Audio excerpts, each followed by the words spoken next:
فاستعيذ بالله من الشيطان الرجيم بسم الله الرحمن الرحيم. ஆரம்பித்து முதல் ஆரம்பிங்க சார். ஒரு சகோதரி ஒருத்தவங்க ஒரு கேள்வி கேட்டிருக்காங்க. சரி, அந்த கேள்வி என்னன்னு படிக்கிறேன் சார். வானத்திற்கும் பூமிக்கும் உயிர் இருக்குதா? கொஞ்சம் இருக்கு.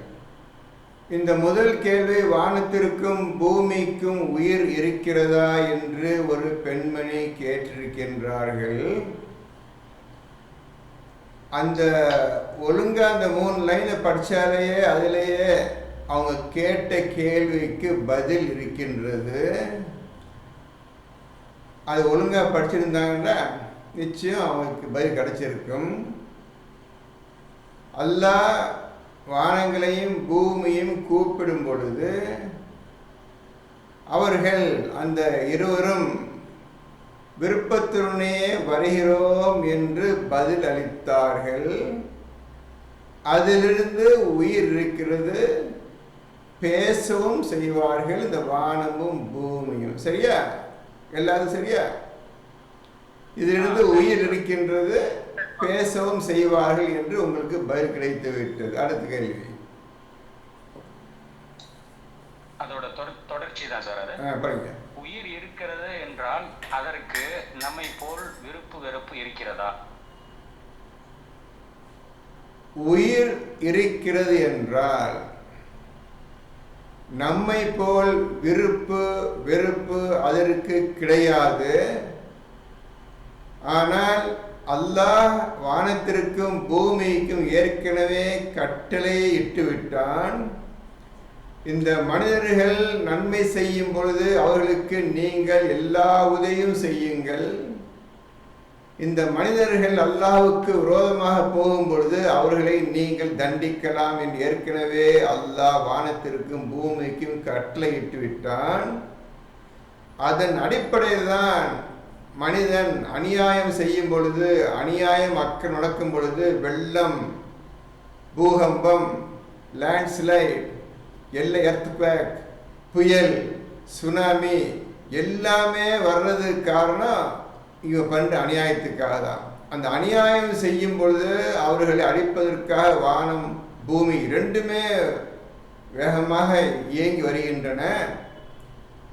இறைவன் அவர்களுக்கு சிறு தடுத்து வைக்கிறான். சரி, போது அடித்தது போய் எடுத்துங்க, நாளைக்கு திருந்தினாலும் திருந்து விடுவார்கள் என்ற எண்ணத்தோடு நிப்பாட்டி வைக்கிறான். ஆகவே ஆண்டவன் அல்லாஹ் சொன்ன காரியத்தை மட்டும் அவர்கள் ஒழுங்காக செய்து கொண்டிருப்பார்களே தவிர தானாகவே மனிதன் மீது விருப்பு வெறுப்பு கிடையாது. அடுத்தது, அப்படி விருப்பு வெறுப்பு இருக்கிறது என்றால் இறைவன் கூப்பிட்டவுடன் போக வேண்டியது தானே? மலக்குமார்கள் உதவி செய்தது போல அவர்களும் உதவி செய்திருக்க வேண்டும் தானே? அவர்கள் அதை செய்யாமல் எதனால் தயங்கினார்கள்? தயங்கிவிட்டு பின்பு ஏன் வருகிறேன் என்று சொன்னார்கள்? இப்போ அவங்க படித்ததில் சில தப்பாக புரிஞ்சுக்கிட்டாங்க. இல்லாத ஒரு வார்த்தை அதில் சேர்த்து விட்டார்கள்.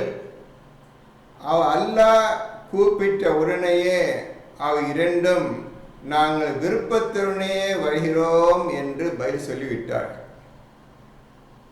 இந்த பெண்மணி சொன்னது போல் தயக்கம் காட்டி பின்னர் பதில் சொல்லவில்லை. அந்த வார்த்தை குர்ஆனில் கிடையாது. இப்பொழுது இவங்க சொன்ன விஷயத்திலிருந்து ஒரு புது விஷயம் ஒன்று எனக்கு ஏற்பட்டு விட்டது. அந்த வார்த்தை குர்ஆனில் கிடையாது. தயக்கம் பட்டு பின்னர் வருகிறேன் என்று சொன்னதாக இவங்க சொல்றாங்க. அப்படி கிடையாது. இருப்பினும் மலக்குகளுக்கு அல்லாஹ் டைரக்டாக கட்டளை இட்டான், சுஜூது செய்யுங்கன்னு. அவங்க ஒத்துக்கிட்டாங்க, செஞ்சிட்டாங்க. இங்கே வாங்கன்னு கூப்பிடல, விருப்பத்திறனோ அல்லது வெறுப்புடனோ வாருங்கள் என்று அல்லாஹ் கூப்பிடும் பட்சத்தில் இதில் ஏதோ ஒரு விஷயம் உள்ள இருக்கிறது என்று அர்த்தம். நிச்சயமாக குர்ஆன் இல்லாததை அவங்க சொன்னா கூட, எது தயக்கம் என்ற விஷயத்தை போட்டா கூட ஓர் விஷயம் இருக்கின்றது, அதற்காக தான் நல்லா வேறு விதத்தில் அவர்களை கூப்பிடுகின்றான், வானங்களையும் பூமியையும் அழைக்கின்றான். அதுக்குள் ஒரு விஷயம் அடங்கியிருக்கின்றது, அந்த தயக்கம் அதில் இருக்கின்றது. இதான் குர்ஆனை ஓதுகின்ற முறை. அவங்க சொன்ன பிறகுதான் இந்த புது ஐடியா எனக்கு வந்துச்சு. இல்லாத தயக்கம் கொடுத்து வந்தார்கள் சொன்னார்கள், அந்த வார்த்தை அது இல்லை. இப்பொழுது அது ஒழுங்காக யோசிச்சு பார்த்தால், ஏதோ நான் கூப்பிட்டா அவங்க தயங்குவாங்க, அதனால முன்னெச்சரிக்கையாக உங்களுக்கு விருப்பம் இருந்தாலும் விருப்பு இருந்தாலும் வாருங்கள் என்று அல்லாஹ் இந்த 2 வார்த்தையை போட்டு கூப்பிடுகின்றான். அவர்களும் விருப்பத்துடனேயே வருகிறோம் என்று வந்துவிட்டார்கள். இப்பொழுது நான் உங்களிடம் அடுத்த 3 கேள்வி கேட்டிருந்தாங்க. இப்போ 4வது கேள்வி அது வருகின்றது. என்ன காரணத்திற்காக அல்லாஹ் இந்த மாதிரி வார்த்தையை போட்டு கூப்பிட்டான்? என்ன விஷயம் இருக்குதுக்குள்ள இருக்குது? என்ன காரணத்திற்காக விருப்பு வெறுப்பு 2 வார்த்தை சொல்லி அழைக்கணும்? ஏதோ ஒன்று இருக்கின்றது. அந்த ஏதோ ஒன்று இருக்கிறத நீங்கள் அனைவரும் கண்டுபிடிங்க, இந்த பெண்மணியும் கண்டுபிடிக்கட்டும். அடுத்த கேள்வி. 3வது அத்தியாயத்துல அதே சகோதரி தான் கேட்டிருக்காங்க. 3வது அத்தியாயத்துல 103 அதுல நெருப்பு குழியின் கரையின் மீது இருந்தீர்கள் அப்படிங்கறது அது என்ன அப்படின்னு கேட்கிறாங்க. இந்த குர்ஆன் வருவதற்கு முன்னர் நிச்சயமாக நீங்கள் அல்லாஹ்வுக்கு விரோதமாக நடந்து கொண்டிருந்தீர்கள் அனைவரும். அதாவது இப்பொழுது நீங்கள் இறந்து போனால் நிச்சயமாக நெருப்பில் நரகத்தில் தான் விழுவீர்கள். உங்களை காப்பாற்றுவதற்காக நரகத்தின் விளிம்பில் வந்து விட்டீர்கள், இனி விழுவது மட்டும்தான் பாக்கி. இந்த சமயத்தில் தான் ரசூல் முஹம்மது நபி வந்தார்கள். அவர்களுக்கு குர்ஆன் கொடுக்கப்பட்டு மக்களுக்கு எடுத்து சொல்லுங்கள், நேர் வழியில் வாருங்கள், தவறினால் நீங்கள் நரகத்தில் விழுவீர்கள் என்று எச்சரிக்கை செய்ததினால் அவர்கள் நெருப்புக்குழி விழுபவர்களை அல்லாஹ் காப்பாற்றி ஈடேற்றினான், நேர் வழியில் செலுத்தினான். இவ்வாறாக தவறான வழி சென்று கொண்டிருந்தீர்கள். இதன் மூலமாக நரக நெருப்பு உங்களுக்காக வைக்கப்பட்டிருக்கின்றது. இருப்பினும் உங்களை அல்லாஹ் காப்பாற்றி அந்த முனையிலிருந்து விளிம்பிலிருந்து காப்பாற்றி உங்கள் நல்ல விதத்தில் கொண்டு வந்தான், காப்பாற்றினான் என்று அல்லாஹ் சொல்லுகின்றான். ரசூல் வராவிட்டால் நிச்சயமாக அனைவரும் நரகத்தில் தான் வந்திருப்பார்கள். அடுத்த கேள்வி. மற்றவங்க கேளுங்க, யாரு கேள்வி இருக்கோ. இப்போ இன்னொரு கேள்வி சொல்லிடுறேன், அதை எல்லாம் கண்டுபிடிச்சிருங்க. இவங்களும் கண்டுபிடிக்கிட்டு மற்றவங்க கண்டுபிடிக்கிட்டு. 57வது சூறாவில் அல்லாஹ் சொல்லுகின்றான், ஃபீ சித்தத்தி ஐயாமின் சும்மஸ்தவா அலல் அர்ஷ். 6 நாட்களில் வானங்களையும் பூமியையும் படைத்ததாக அல்லாஹ் சொல்லுகிறான். சரியானது?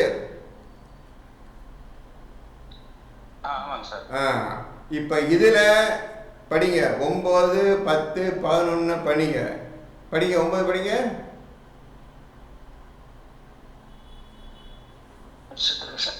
57 சார்? இல்ல இதுல 41. 41.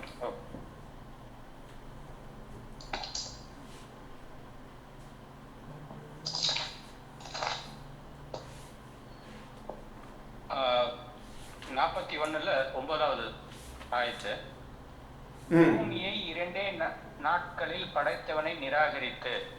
கொஞ்சங்க பூமியை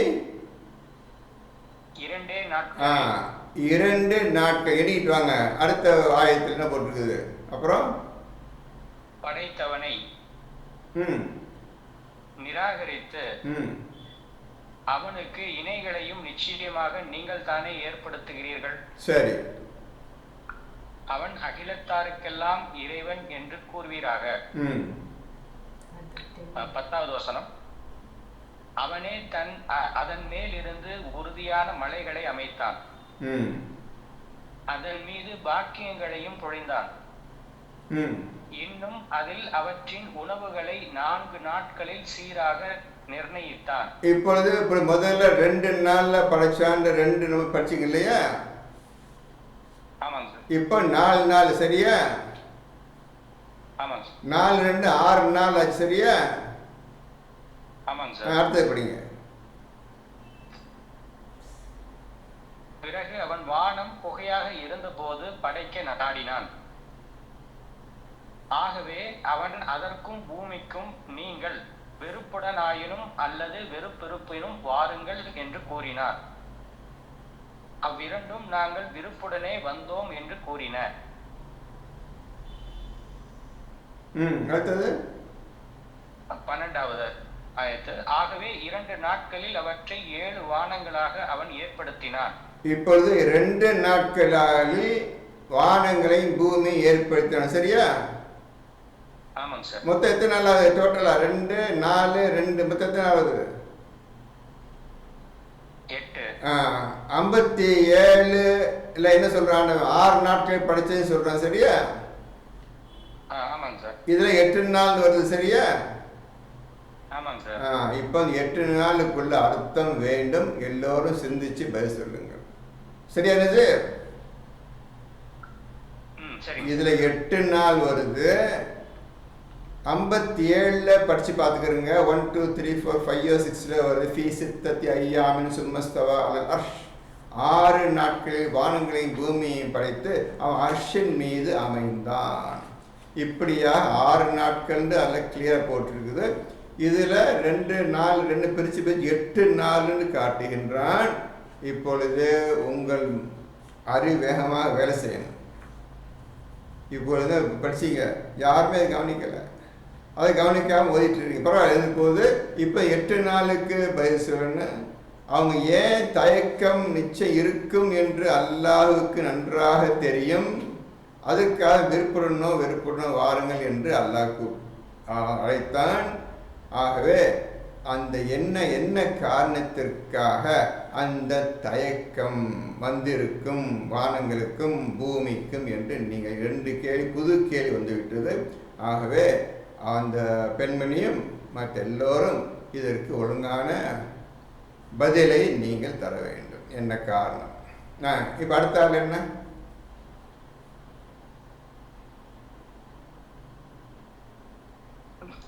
சார்லஸ் சார்.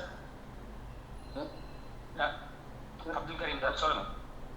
அப்துல் கரீம் 33வது அத்தியாயத்துல 23வது வசனம் சார். படிங்க தம்பி. நெஞ்சில் படிக்கிறீங்களா? படிங்க.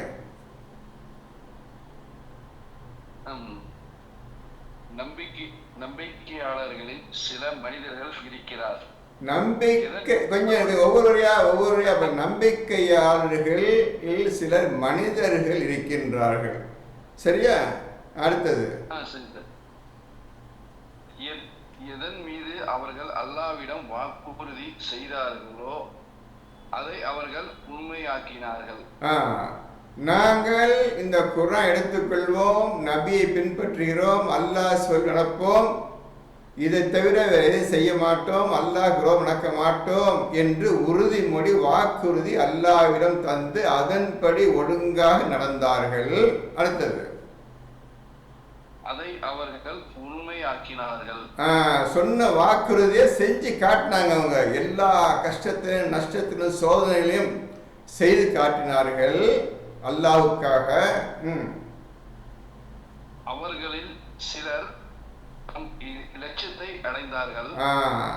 இந்த மாதிரி செயலை செய்தவர்களுக்கு அல்லாஹ் தன்னுடைய ரஹ்மத்தை பூர்ணமாக கொடுத்து உங்களுக்கு சொர்க்கம்தான் என்ற வாக்குறுதி அவர்களுக்கு கொடுத்து விட்டான். இதனால் அவர்கள் தன் லட்சியத்தை அடைந்தார்கள். என்ன நம்பிக்கையோடு எந்த விஷயத்தை அடைய வேண்டும் என்ற ஆசையோடு இந்த குர்ஆனையும் நபியையும் பின்பற்றி அல்லாஹையும் பின்பற்றி நடந்தார்களோ அவர்களுக்கு அல்லாஹ் தன் ரஹமத்தை கொடுத்து அவருடைய ஆசையை நிறைவேற்றி வைத்தான். அவர்களும் பூர்ணமாக அல்லாஹ்வின் கூலியை அடைந்து விட்டார்கள். இதை புரியுதுல? அடுத்தது வேறு சிலர் எதிர்பார்த்து கொண்டிருக்கிறார்கள். வேறு சிலர் மாறுபடவில்லை. வேறு சிலர் எதிர்பார்த்து கொண்டிருக்கின்றார்கள். அப்புறம் அவர்கள் சிறிதும் மாறுபடவில்லை. பிராக்கெட்ல தங்கள் வாக்குறுதின்னு வருது சார். இல்லை, அதில் அடிச்சுங்க. வாக்கு தேவையில்லை, அதான் தேவையில்லை. நீங்கள் எல்லாம் அடிச்சிருங்க. சிறிது மாறுபட, அதே ஒன்றே போதும். அதில் எல்லா அர்த்தமும் இருக்குது. அந்த இது மாதிரி அடிச்சிருங்க. நீங்கள் எது அந்த பிராக்கெட்டில் கூட அடிச்சிருங்க. சரிங்க சார், சரிங்க சார். இப்போ படிங்க. வந்து வேறு சிலர் எதிர்பார்த்து கொண்டு இருக்கிறார்கள், அவர்கள் சிறிதும் மாறுபடவில்லை. அவ்வளோதானே? அவ்வளோதான் சார். இப்போ எது அர்த்தம் வேணுமா உங்களுக்கு? இதுக்கு அர்த்தம் வேணும் சார். இதுதான் சார். நல்லவங்க ஒழுங்கா அல்லாஹ்வின் சொன்ன கட்டளையை ஒழுங்கா செய்து முடித்து அல்லாஹ்வின் முழு கூலியை வாங்கி விட்டார்கள். அதே போல் சிறிது தாமதமாக வந்தவர்கள் இந்த குர்ஆனை ஓதி இதன்படி நடக்க வேண்டும் என்று முடிவெடுத்து நடந்து கொண்டிருக்கின்றார்கள். இப்பொழுது முதல் கூட்டத்தினர் நன்று அல்லாஹ்வின் கூலியை வாங்கி சென்று விட்டார்கள். அதை பார்த்து மற்றவர்களும் வேறு சிலர் வந்தார்கள். அவர்கள் அல்லாஹ்வின் சோதனைக்கும் கஷ்டத்திற்கும் ஆளாகி இப்பொழுது அல்லாஹ்வின் வழி வேகமாக போய் கொண்டிருக்கின்றார்கள். அவர்கள் சிறிது மாறுபடவில்லை. அல்லாஹ் சொன்ன கட்டளைகளில் மாறுபடவில்லை.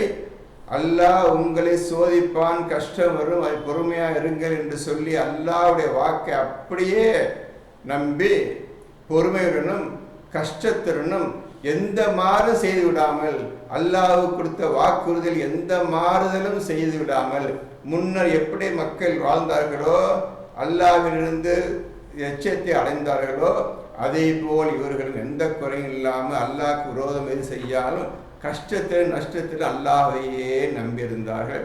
என்ன அல்லாஹ் உதவி செய்யலையே, கைவிட்டான அந்த பேச்சே இல்லாமல் பொறுமையுடன் இருக்கின்றார்கள் வேறு சிலர். அந்த சிலர் தான் இப்போ நீங்க இருக்கும் அனைவரும். புரியுதா? இப்போ வேறு சிலர் இருக்கின்றார்கள், எதிர்பார்த்து கொண்டிருக்கிறான்னு படிச்சு இல்லை? அப்ப நீங்க தான் அது. இப்போ உட்காந்து நம்ம மீட்டில் உட்காந்துறாங்க அனைவரும். சரியா? சரிங்க சார், சரிங்க சார். நல்லா புரிஞ்சுக்கிட்டா புரியலையா? நல்லா புரிஞ்சு சார். இப்போ யாரை பார்த்து நீங்க இந்த குர்ஆன் எடுத்தீங்களோ அந்த மனிதர்கள் அல்லாஹ்விடமிருந்து நல்ல பாக்கியத்தை பெற்றுக்கொண்டு அல்லாஹ் நற்கூலியை வாங்கி சென்று விட்டார்கள். அவர்கள் போல் நாங்களும் வர வேண்டும் என்று இப்போ நான் மனிதன் குர்ஆன் எடுத்துக்கொண்டு அல்லாஹ் தரும் கஷ்டத்தையும் அல்லாஹ் தரும் இந்த டெஸ்ட் சோதனையிலும் பொறுமையுடன் இருக்கின்றோம். நமக்கும் அல்லாஹ் நல்ல கூலியை தருவான், ரஹமத்தை தருவான் என்று எந்த மாறும் செய்து விடாமல், ஷைத்தான் பேச்சை கேட்காமல் ஒழுங்காக குர்ஆனை நம்பி அல்லாஹை நம்பி தூதரை நம்பி வாழ்ந்து கொண்டிருக்கின்றோம். நமக்கு நல்ல காலம் வரும், அல்லாஹ்வுடைய பரக்கத்து கிடைக்கும் என்று எதிர்பார்த்து நாம் அனைவரும் எதிர்பார்த்து கொண்டிருக்கிறோம். சரியா? இப்போ இந்த கூட்டத்தை ரெண்டா எதிர்பார்த்து கொண்டிருக்கிறோம் நாம் அனைவரும். புரியுதா? நல்லா புரிஞ்சுக்கிட்டீங்களா? நீ கேட்ட கேள்வி பதில் கிடைச்சிருச்சா? அல்ஹம்துலில்லாஹ். அடுத்த கேள்வி சார். அபூபக்கர் சார் 28:7 கேட்டிருக்காரு. படிங்க. நாம் மூசாவின் தாயாருக்கு அவருக்கு பால் ஊட்டுவாயாக, அவர் மீது நீர் பயப்படுவாயே ஆனால் அவரை ஆற்றில் எரிந்துவிடும். அப்பால் நீ பயப்படவும் வேண்டாம், துக்கப்படவும் வேண்டாம். நிச்சயமாக நாம் அவரை உன்னிடம் மீள வைப்போம். இன்னும் அவரை தூதர்களில் ஒருவராக்கி வைப்போம் என்று அறிவித்தோம். பக்கர் சார், உங்க கொஸ்டின் சொல்லுங்க சார். இதுல என்ன உங்களுக்கு கேள்வி? சார், மூசாவுடைய தாயாருடைய இதயம் வெறுமையாகிவிட்டது. அப்புறம் அந்த இதயத்தை அல்லாஹ் குணப்படுத்துறான். மூமின்களில் நின்று உள்ளவளாய் இருப்பதற்காக அதுல வாக்குறுதி கொடுத்து அதுக்கப்புறம் தாயுடைய கண் குளிர்ச்சியாவதற்காக அந்த வாக்குறுதியை நிறைவேற்றியும் வைக்கிறான். இங்க என்னுடைய கேள்வி என்னன்னா, இது ரொம்ப ஒரு கடினமான நிகழ்வு, முக்கியமான நிகழ்வு. ஒரு தாய், உண்மையான தாய், அல்லாஹ் ஒரு வாக்குறுதியை கொடுக்கறான். ஆனா அந்த வாக்குறுதி கிட்டத்தட்ட குழந்தைய தூக்கி போடு அப்படிங்கிற வாக்குறுதி. அதை எப்படி அவங்களால புரிஞ்சுக்க முடிஞ்சது, அதை செயல்படுத்த முடிஞ்சது?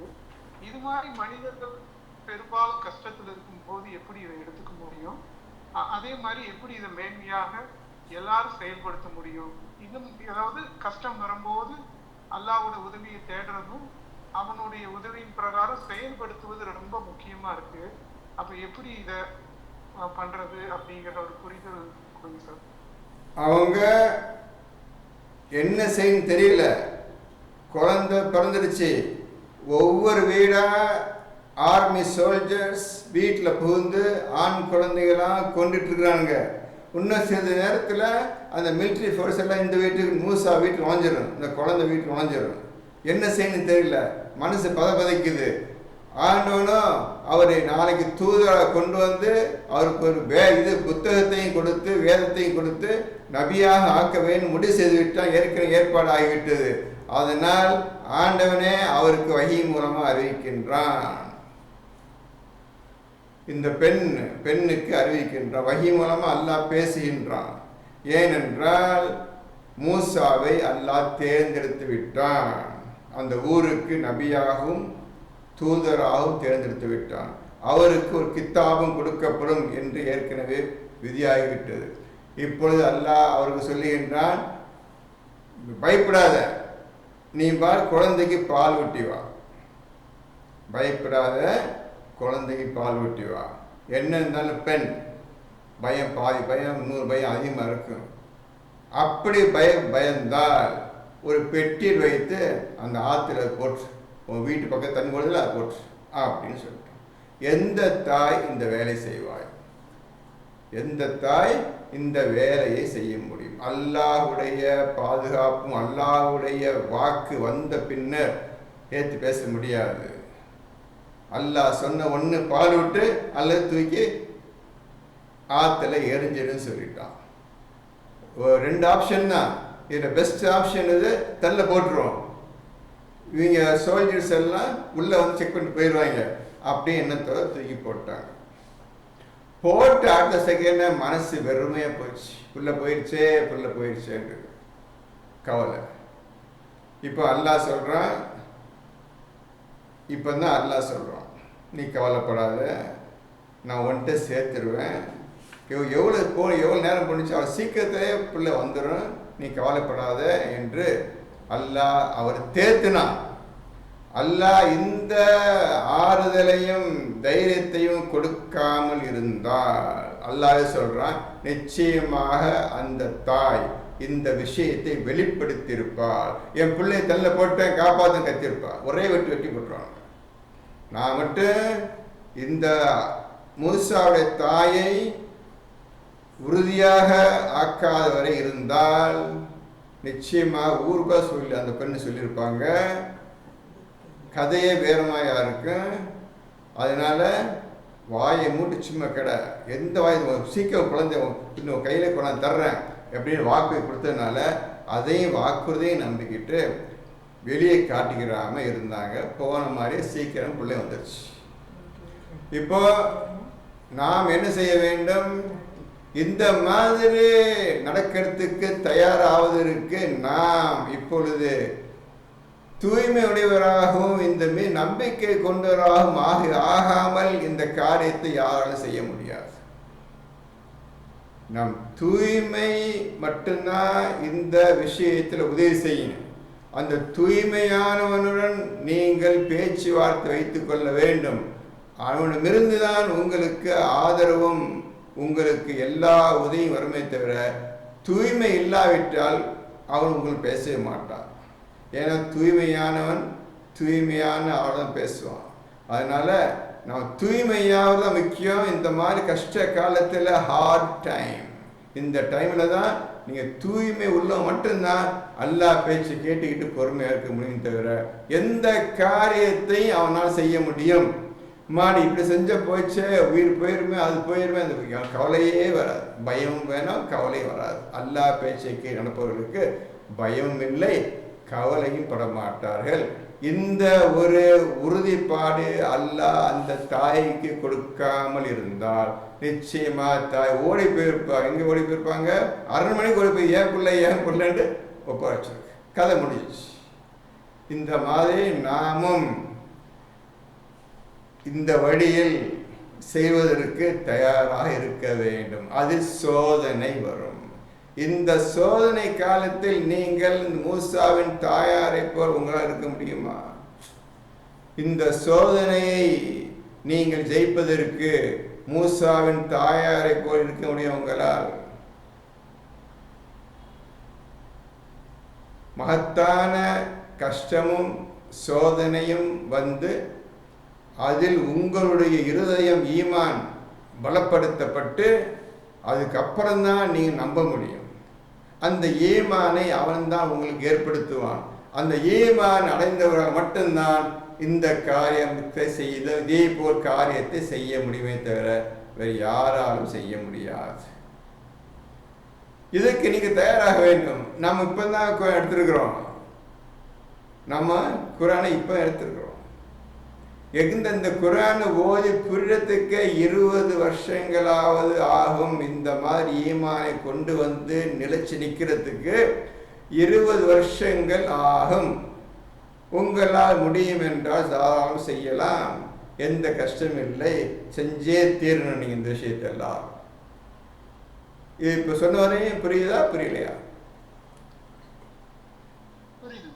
வேற என்ன கேள்வி?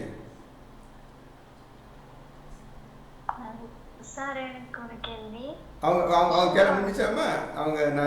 இவங்க கேள்வி முடிச்ச எல்லா கேள்வி முடிச்சா நம்ம அபூபக்கர் இன்னொரு கேள்வி முடிச்சுட்டு இந்த இவங்க இருப்பாங்க. 20வது அத்தியாயத்துல 41வது வசனம், இன்னும் எனக்காகவே நான் உம்மை தேர்ந்தெடுத்துள்ளேன். அது மட்டும் தானே? அதான் சார் ஒரு கேள்வி என்னன்னா, அல்லாஹ் எல்லா நபிமார்களையும் தேர்ந்தெடுத்திருக்கான். சரி. ஒவ்வொரு நபிமாருக்கு ஒரு பட்டத்தையும் கொடுத்திருக்கான். சரி. நபி முகமதுக்கு அகிலத்தாருக்கெல்லாம் ரகமத்தாக ஒரு அருக்குடையாகவே அன்றி அனுப்பவில்லைங்கிறான். இப்ராஹிமுக்கு நண்பனாகவும் இன்னும் இமாமாகவும் தேர்ந்தெடுத்தேன்றான். ஆனா மூசாவுக்கு மட்டும்தான் அல்லாஹ் எனக்காகவே நான் உன்னை தேர்ந்தெடுத்தேன்னு சொல்றான். சின்னதுல இருந்தே அவர் ட்ரெயின் பண்ணிட்டே வர்றான் மூசாவை. ஒவ்வொரு கட்டத்திலையும் அவர் கவலையை போக்கி இன்னும் பக்குவப்படுத்திட்டே வர்றான். இதை பத்தி கொஞ்சம் புரிதல் சொல்ல முடியுமா சார்? அதாவது சின்ன வயசுலேயே அல்லாஹ் கஷ்டத்தை கொடுத்துட்டான் மூசாவுக்கு. பிறந்த ஒரு நாள் கூட அவர் அன்னைக்கே தூக்கி ஆத்தத்துக்கு போட்டாச்சு அவர். இது இப்போ நாம் இந்த குரான் நம்பி அல்லாஹ் நம்பி வாழ்க்கை வாழணும். அதற்கு அனைவருக்கும் முன்னோடியாக இருப்பது, ரோல் மாடலாக இருப்பது மூசாவுடைய சரித்திரம்தான். அந்த மூசாவுடைய சரித்திரம்தான் குரான் நிறைஞ்சிருக்குது. நமக்காக போட்டிருக்கிறோம். இப்பொழுது கஷ்டப்பட்டு ஊரை விட்டு ஓடி இன்னொரு இடத்துல போய் வேலை செஞ்சு வர்றாங்க. 10 வருஷம் கழிச்சு வர்றாங்க. இப்போ அல்லாஹ் அவங்கள பேசுகிறான். பேசி இந்த மாதிரி உன்னை தேர்ந்தெடுத்திருக்கின்றேன், எனக்காக உன்னை தேர்ந்தெடுத்திருக்கின்றேன். என்னுடைய வேலை மகத்தான வேலை. இந்த மகத்தான வேலை செய்வதற்கு நான் உன்னை தேர்ந்தெடுத்திருக்கின்றேன். இவரால் கொண்டு தான் பேசுவார், சரியாக பேசக்கூட முடியாது. எல்லாத்துக்கும் பயந்து சாகுவார். தைரியம் வந்துடாது. எல்லாத்துக்கும் பயந்து சாவார். அவசரக்காரர், திடீர்னு அடிச்சு போட்டுருவார். பொறுமை கிடையாது அவர்கிட்ட.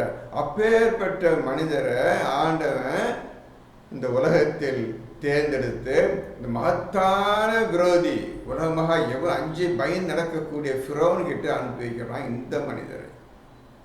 எல்லாம் பேசி போங்கன்னு சொன்னால் கூட எனக்கு என் தம்பியும் சேர்த்து அனுப்புங்க, பயமாக இருக்கு, எனக்கு நான் ஏற்கனவே கொலை பண்ணிட்டேன், என்னை கொன்றுவான் அப்படின்ட்டு பயப்படுறாரு. தைரியம் ஒன்று செய்ய யார் ஒன்று செய்யணும், போங்கன்னு போட்ட பிறகு கிளம்பி போயிட்டார். இப்போ ஏன் தேர்ந்தெடுத்தான் மூசாவை?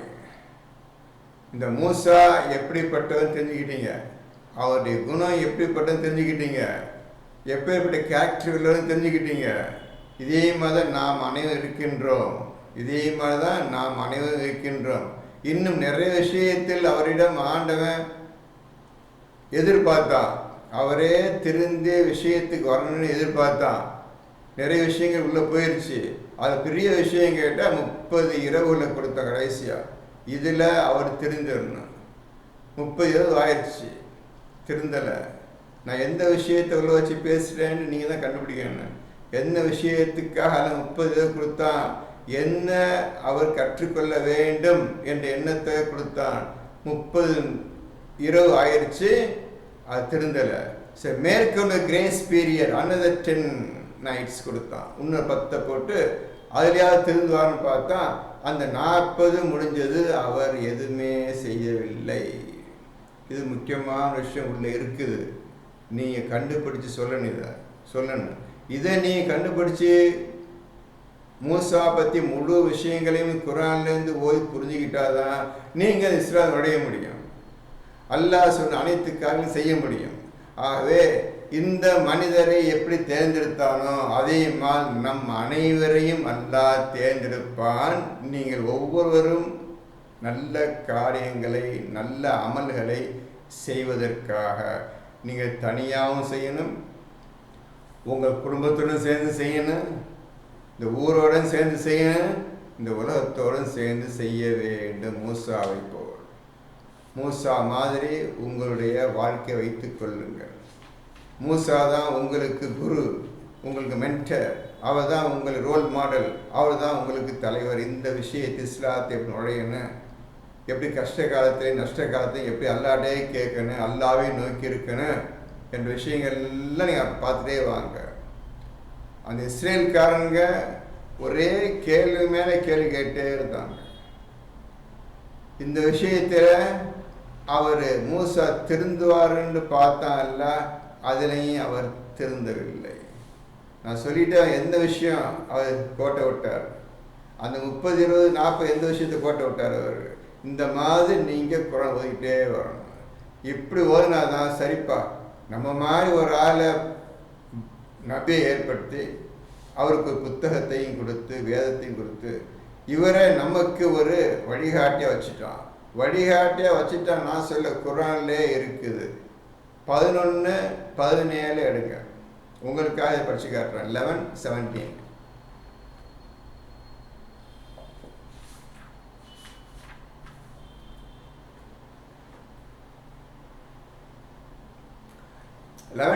எடுத்துக்கிறீங்க எல்லாரும். நானே சொல்லிடுறேன், அது குழப்பி போட்டிருப்பாங்க. தெளிவாக சொல்கிறேன், கேட்க சொல்லிட்டேன், எழுதியிருப்பீங்க. திருப்பி அப்படி சொல்கிறேன். எவர் தன் இறைவனின் தெளிவின் மீது இருக்கின்றாரோ, இப்படிதான் வாசிக்கணும். 11:17 எவர் தன் இறைவனின் தெளிவின் மீது இருக்கின்றாரோ, அதுக்கு என்ன அர்த்தம் கேட்டா, இவன் தான் உண்மையான இறைவன், அல்லாஹ் தவிர யாரும் கிடையாது என்று முழுமையாக மனசு தெளிவடைஞ்சு எந்த தவறு இல்லாமல் சந்தேகம் இல்லாமல் பூர்ணமாக அல்லாஹ் தவிர வேறு நாயன் கிடையாது என்று முழுமையாக கண்டுபிடித்து விட்டாரோ. அடுத்த லைன், மேலும் எவருக்கு அல்லாஹ்விடமிருந்து ஒரு தூதர் வந்திருக்கின்றாரோ, மேலும் எவருக்கு அல்லாஹ்விடமிருந்து ஒரு தூதர் வந்திருக்கின்றாரோ, அந்த தூதர் அந்த தெளிவான இறைவனை கண்டுபிடிச்சிட்டேன், அல்லாஹ் யாரும் இல்லை என்று கண்டுபிடிச்சிருக்கும் பொழுது அதை சப்போர்ட் பண்ணுறதுக்காக அவர் கண்டுபிடிச்ச உறுதியாக உண்மையே நீ கண்டுபிடித்து விட்டேன்னு சொல்வதற்கு ஆதாரமாக அல்லாஹ் ஒரு தூதரை அவர் மனிதனுக்கு அனுப்பி வைப்பான். இது 2வது. 3வது, மேலும் எவருக்கு மூசாவுடைய வேதம் வழிகாட்டியாகவும் நல் அருளாகவும் இருக்கின்றதோ, அப்பேற்பட்ட மேலே சொன்ன 2 விஷயத்தை எந்த மனிதன் அடைகின்றாரோ அவருக்கு மூசா தன்னுடைய அல்லாஹ் அவர் வேதத்தை கொடுத்து, இந்த வேதத்தை ஒழுங்காக படித்துக் கொள்ளுங்கள், எது தௌராத்தை படித்துக் கொள்ளுங்கள், அது சொல்லியே இப்படி நடந்து கொள்ளுங்கள் என்று அல்லாஹ் கொடுத்து அவரும் அதை படித்து அந்த வேதம் அவருக்கு வழிகாட்டியாகவும், அதுக்கப்புறம் என்ன போட்டிருக்குது, வழிகாட்டியாகவும் நல் அருளாகவும் இருக்கின்றதோ. இந்த மூணையும் எந்த மனிதன் அடைந்தாரோ அவர்தான் இந்த குர்ஆனை நம்புவார்கள். அப்போ இது என்ன தெரியுது நமக்கு, மூசா தான் நமக்கு இப்பொழுது வழிகாட்டி. சாதாரண மனிதன் நாம் இருக்கிறோம், மூசா மாதிரிய பலகீனமாகவும் பயந்தாங்கொல்லியாகவும் மறந்து போவர்களாகவும் இப்படி நம்ம இருக்கிறோம். உங்களுக்கு தோதான ஒரு மனிதர், ஒரு நபி, இவரை பாருங்கள், எப்படி அவரை வாழ்க்கை சரித்தை படியுங்கள், அவர் எப்படி போனான்னு பாருங்க, அதிகமாக நீங்கள் போயிட்டு இருக்கிறீங்க, நீங்களும் திருந்தி கொண்டு வாருங்கள் என்று அல்லாஹ் இந்த மக்களுக்காக மூசாவையும் அவருடைய புத்தகத்தையும் கொடுத்திருக்கின்றார். இவ்வாறாக அல்லாஹ் அந்த மூசாவை, எனக்காக நான் உம்மை தேர்ந்தெடுத்திருக்கின்றேன், போங்க, ஃபிரௌன் வரம்பு மீறிவிட்டான், அவனுக்கு போய் சொல்லுங்க என்று அல்லாஹ் அவர்களை சொல்லுகின்றான். அப்பொழுது அவர் என்ன அல்லாட பேசுகிற எல்லாம் வரிசை பார்த்துட்டே வாங்க. அவர் என்ன சொல்றாரு, ரப்பிஷ் ரஹ்லி சதுரி வயஸ்ஸிர்லி அம்ரி, என் இறைவனே என்னுடைய இருதயத்தை விரிவாக்கி வை, என்னுடைய காரியங்களை சுலபமாக்கி வை. இதுல விஷயம் என்னன்னு கேட்டா, உங்க காரியங்கள் எல்லாம் சுலபமாக கேட்டீங்களா, எப்படி வாழ்றது, என்ன மாதிரி ஃபாலோ பண்ணு கேட்டீங்களா அபூபக்கர், அது செய்வதற்கு உங்களுடைய இருதயம் விரிவாக்கப்பட வேண்டும். இதான் மூசா கேட்டார். இதனை நீங்களும் கேட்க வேண்டும், உங்கள் குடும்பத்தினர் அனைவரும் கேட்க வேண்டும். இப்பொழுது அமர்ந்திருக்க அனைவரும் இந்த அல்லாஹ்விடம் இந்த துவாவை கேட்க வேண்டும், அனைவரும் கேட்க வேண்டும்.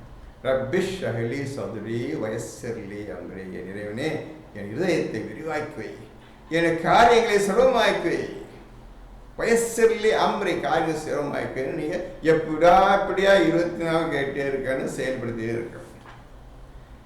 ஆகவே உங்களுக்கு ஒரு முன்னோடியாக, ஒரு முன்மாதிரியாக, நீங்கள் எளிதில் பின்பற்றக்கூடிய ஒரு தலைவரான உங்களுக்கு இப்போ உங்களுக்கு போய் இப்ராஹிம் போய் வச்சோம்டா அத்தோட ஓடி போய்க்குமா, இது முடியாதவங்களாம் ஓடி போய்வீங்க.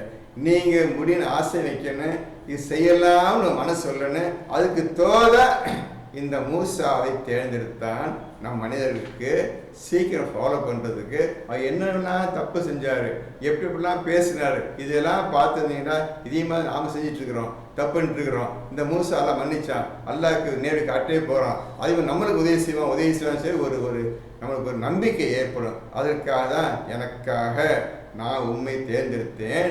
எனக்காக என்றால் பின்னால் மக்களுக்காக உன்னை நான் தேர்ந்தெடுத்திருக்கிறேன். உன்னை பார்த்து மற்ற மக்கள்லாம் பின்பு நடக்க வேண்டும் என்று அல்லாஹ்வுடைய ஆசை. கொஞ்சம் எளிதாக இருக்குன்னு, இவர் ரொம்ப ஹார்ட், பெரிய ஆளுங்கெல்லாம் மூசாலாம் இது இல்லை, இப்ராஹிம் பெரிய ஆளுங்களை இந்த மாதிரி நம்ம செஞ்சிட முடியாது, இஸ்மாயில் மாதிரிலாம் செஞ்சிட முடியாது, யூசுஃப் மாதிரிலாம் செஞ்சிட முடியாது. ஆக உங்களுக்காக சுலபமான ஒரு செயல் பெறக்கூடிய, நீங்களும் தவறு செய்யக்கூடியவராக இருக்கிறீர்கள், மூசாவை பார்த்து கொள்ளுங்கள். அவர் எப்படிலாம் நடந்து கொண்டார், எப்படிலாம் பேசினார் எல்லாம் பார்த்துக்கிட்டே வாங்க, உங்களையும் திருத்திக்கிட்டே வாங்க. இதுக்காக தான் அல்லாஹ் எனக்காக நான் பின்னால் வரணும், மக்கள் எல்லாம் இஸ்லாத்தில் வரணும், அந்த ஒரு காரணத்துக்காக மூசாவே எனக்காக உன்னை தேர்ந்தெடுக்கிறோம்ப்பா, ஒழுங்காக வேலை செய்ப்பா என்று அனுப்பி வைத்திருக்கிறான், தேர்ந்தெடுத்தான். இதில் சந்தேகம் அவனுக்கு வேற புரியுதா புரியலையா? நல்லா புரியுது சார், அல்ஹம்துலில்லாஹ். வேற கேள்வி உங்கள்கிட்ட? அவ்வளோதான், முடிஞ்சிச்சா? கேளுங்கம்மா, உங்க கேள்வி கேளுங்கம்மா. எனக்கு சூரா அல்-பக்கரா 2ல வசனம் 30ல அதில் வந்து மாணவர்கள் வந்து ரத்தம் சிந்தக்கூடிய மனிதர்களையா படைக்க போகிறார் கேட்குறாங்க. அது எப்படி அவங்களுக்கு விளங்கும், அது என்ன, அது அர்த்தம் கேட்குறேன். அது இப்போ கஷ்டம் இல்லைம்மா, நான் என்னுடைய பிரதிநிதியாக பூமியில் என்னுடைய பிரதிநிதி அமைக்க போகிறேன். பூமி தான் சொல்கிறான், சொல்லிட்டு சொர்க்கத்தில் படைக்கிறான். அவன் சொன்ன வார்த்தை நிறைவேற்றணும், அதுக்காக பூமிக்கு வர வந்திய போச்சு. அது இன்சிடென்ட்லாம் என்ன நடந்தது தெரியும் உங்களுக்கு.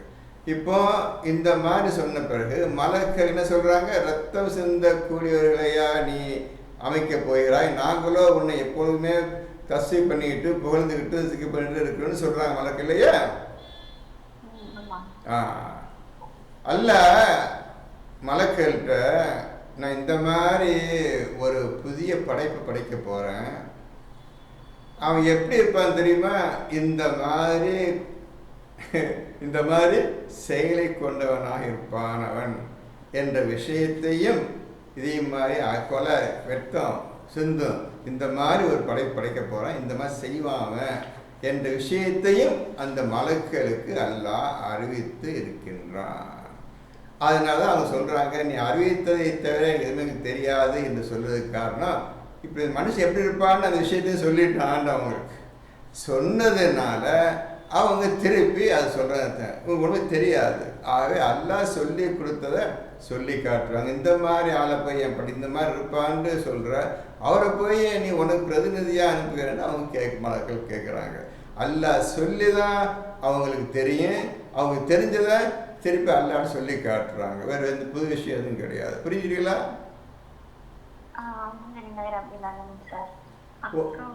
அடுத்த என்ன, இது ஒவ்வொரு ஆயத்திலையும் ஸ்டார்டிங்ல அலிஃப் லாம் மீம் வருதுல்ல, அதுக்கு விளக்கம் என்ன சார்? அலிஃப் லாம் மீம் உங்களுக்கு ஏற்கனவே சொல்லியிருக்கின்றேன். அலிஃப் இந்த வார்த்தையை விட மேன்மையான வார்த்தை எழுத்து கிடையாது. அந்த ஒரு எழுத்தின் மூலமாக வரக்கூடிய சொல் அல்லாஹ். இந்த அல்லாஹை விட மேன்மையான எவனும் கிடையாது, இந்த அல்லாஹுக்கு மேலாக எவனும் கிடையாது என்று பொருள்படுகிறது இந்த அலிஃப் என்ற வார்த்தை. இதற்கு வேறு ஒருவரை வைக்க முடியாது. நான் தான் அல்லாஹ், அலிஃப் அல்லாஹ், என்னை தவிர யாரும் கிடையாது. உயர்ந்த அழகான வார்த்தை அல்லாஹ் என்று அலிஃப் முதல் வார்த்தை குறிக்கிறது என்று ஏற்கனவே 6 மாதத்துக்கு 7 மாதத்துக்கு முன்னாடி சொல்லியிருந்தேன். இந்த விஷயம் புரியுதா உங்களுக்கு சொன்னதுப்போ? அடுத்தது என்னோட கொஸ்டின் அவ்வளவுதான் சார். உங்க கொஸ்டின் அவ்வளவுதானே? சரி, வேற எதுவும் அப்ப கேட்டுக்கிறேங்க. அல்லாஹ், அப்புறம் லாம். லாம் என்றால் லா இலாஹ இல்லல்லாஹ். இதை தவிர பெரிய வார்த்தை உலகத்தில் கிடையாது, அவனை தவிர வேறு யாரும் இல்லை. இந்த மாதிரி அழகான வார்த்தை சொல்லக்கூடியவன் யார்? இதை விட பெரிய வார்த்தை என்ன சொல்லி பார்ப்போம். அப்படி அல்லாஹ் சவால் விடுறான். அடுத்த லாம்ல மீம். இது யார் அலிஃப் லாம் இது ரெண்டு யார் சொல்லுவார்கள் என்றால் மீம். மீம் எதை குறிக்குது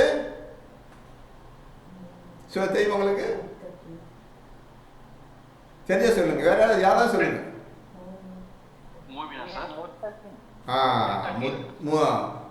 முத்தகீன் மூமின், இவங்க மட்டும்தான் இந்த வார்த்தை சொல்ல முடியும், மற்ற எவன் சொல்ல முடியாது. எவன் ஒரு முத்தகீனாக மூமினாக இருக்கின்றானோ அவன் மட்டும்தான் அல்லாஹ் லாம் ரெண்டு சொல்வதற்கு தகுதி படைத்தவன். அவனுக்கு மட்டும்தான் விஷயம் புரியும். அவன் தான் அலிஃப் லாமுக்கு அர்த்தம் தெரிஞ்சவன். இவனால் மட்டும்தான் சொல்ல முடியும் என்றார். புரியுதாம?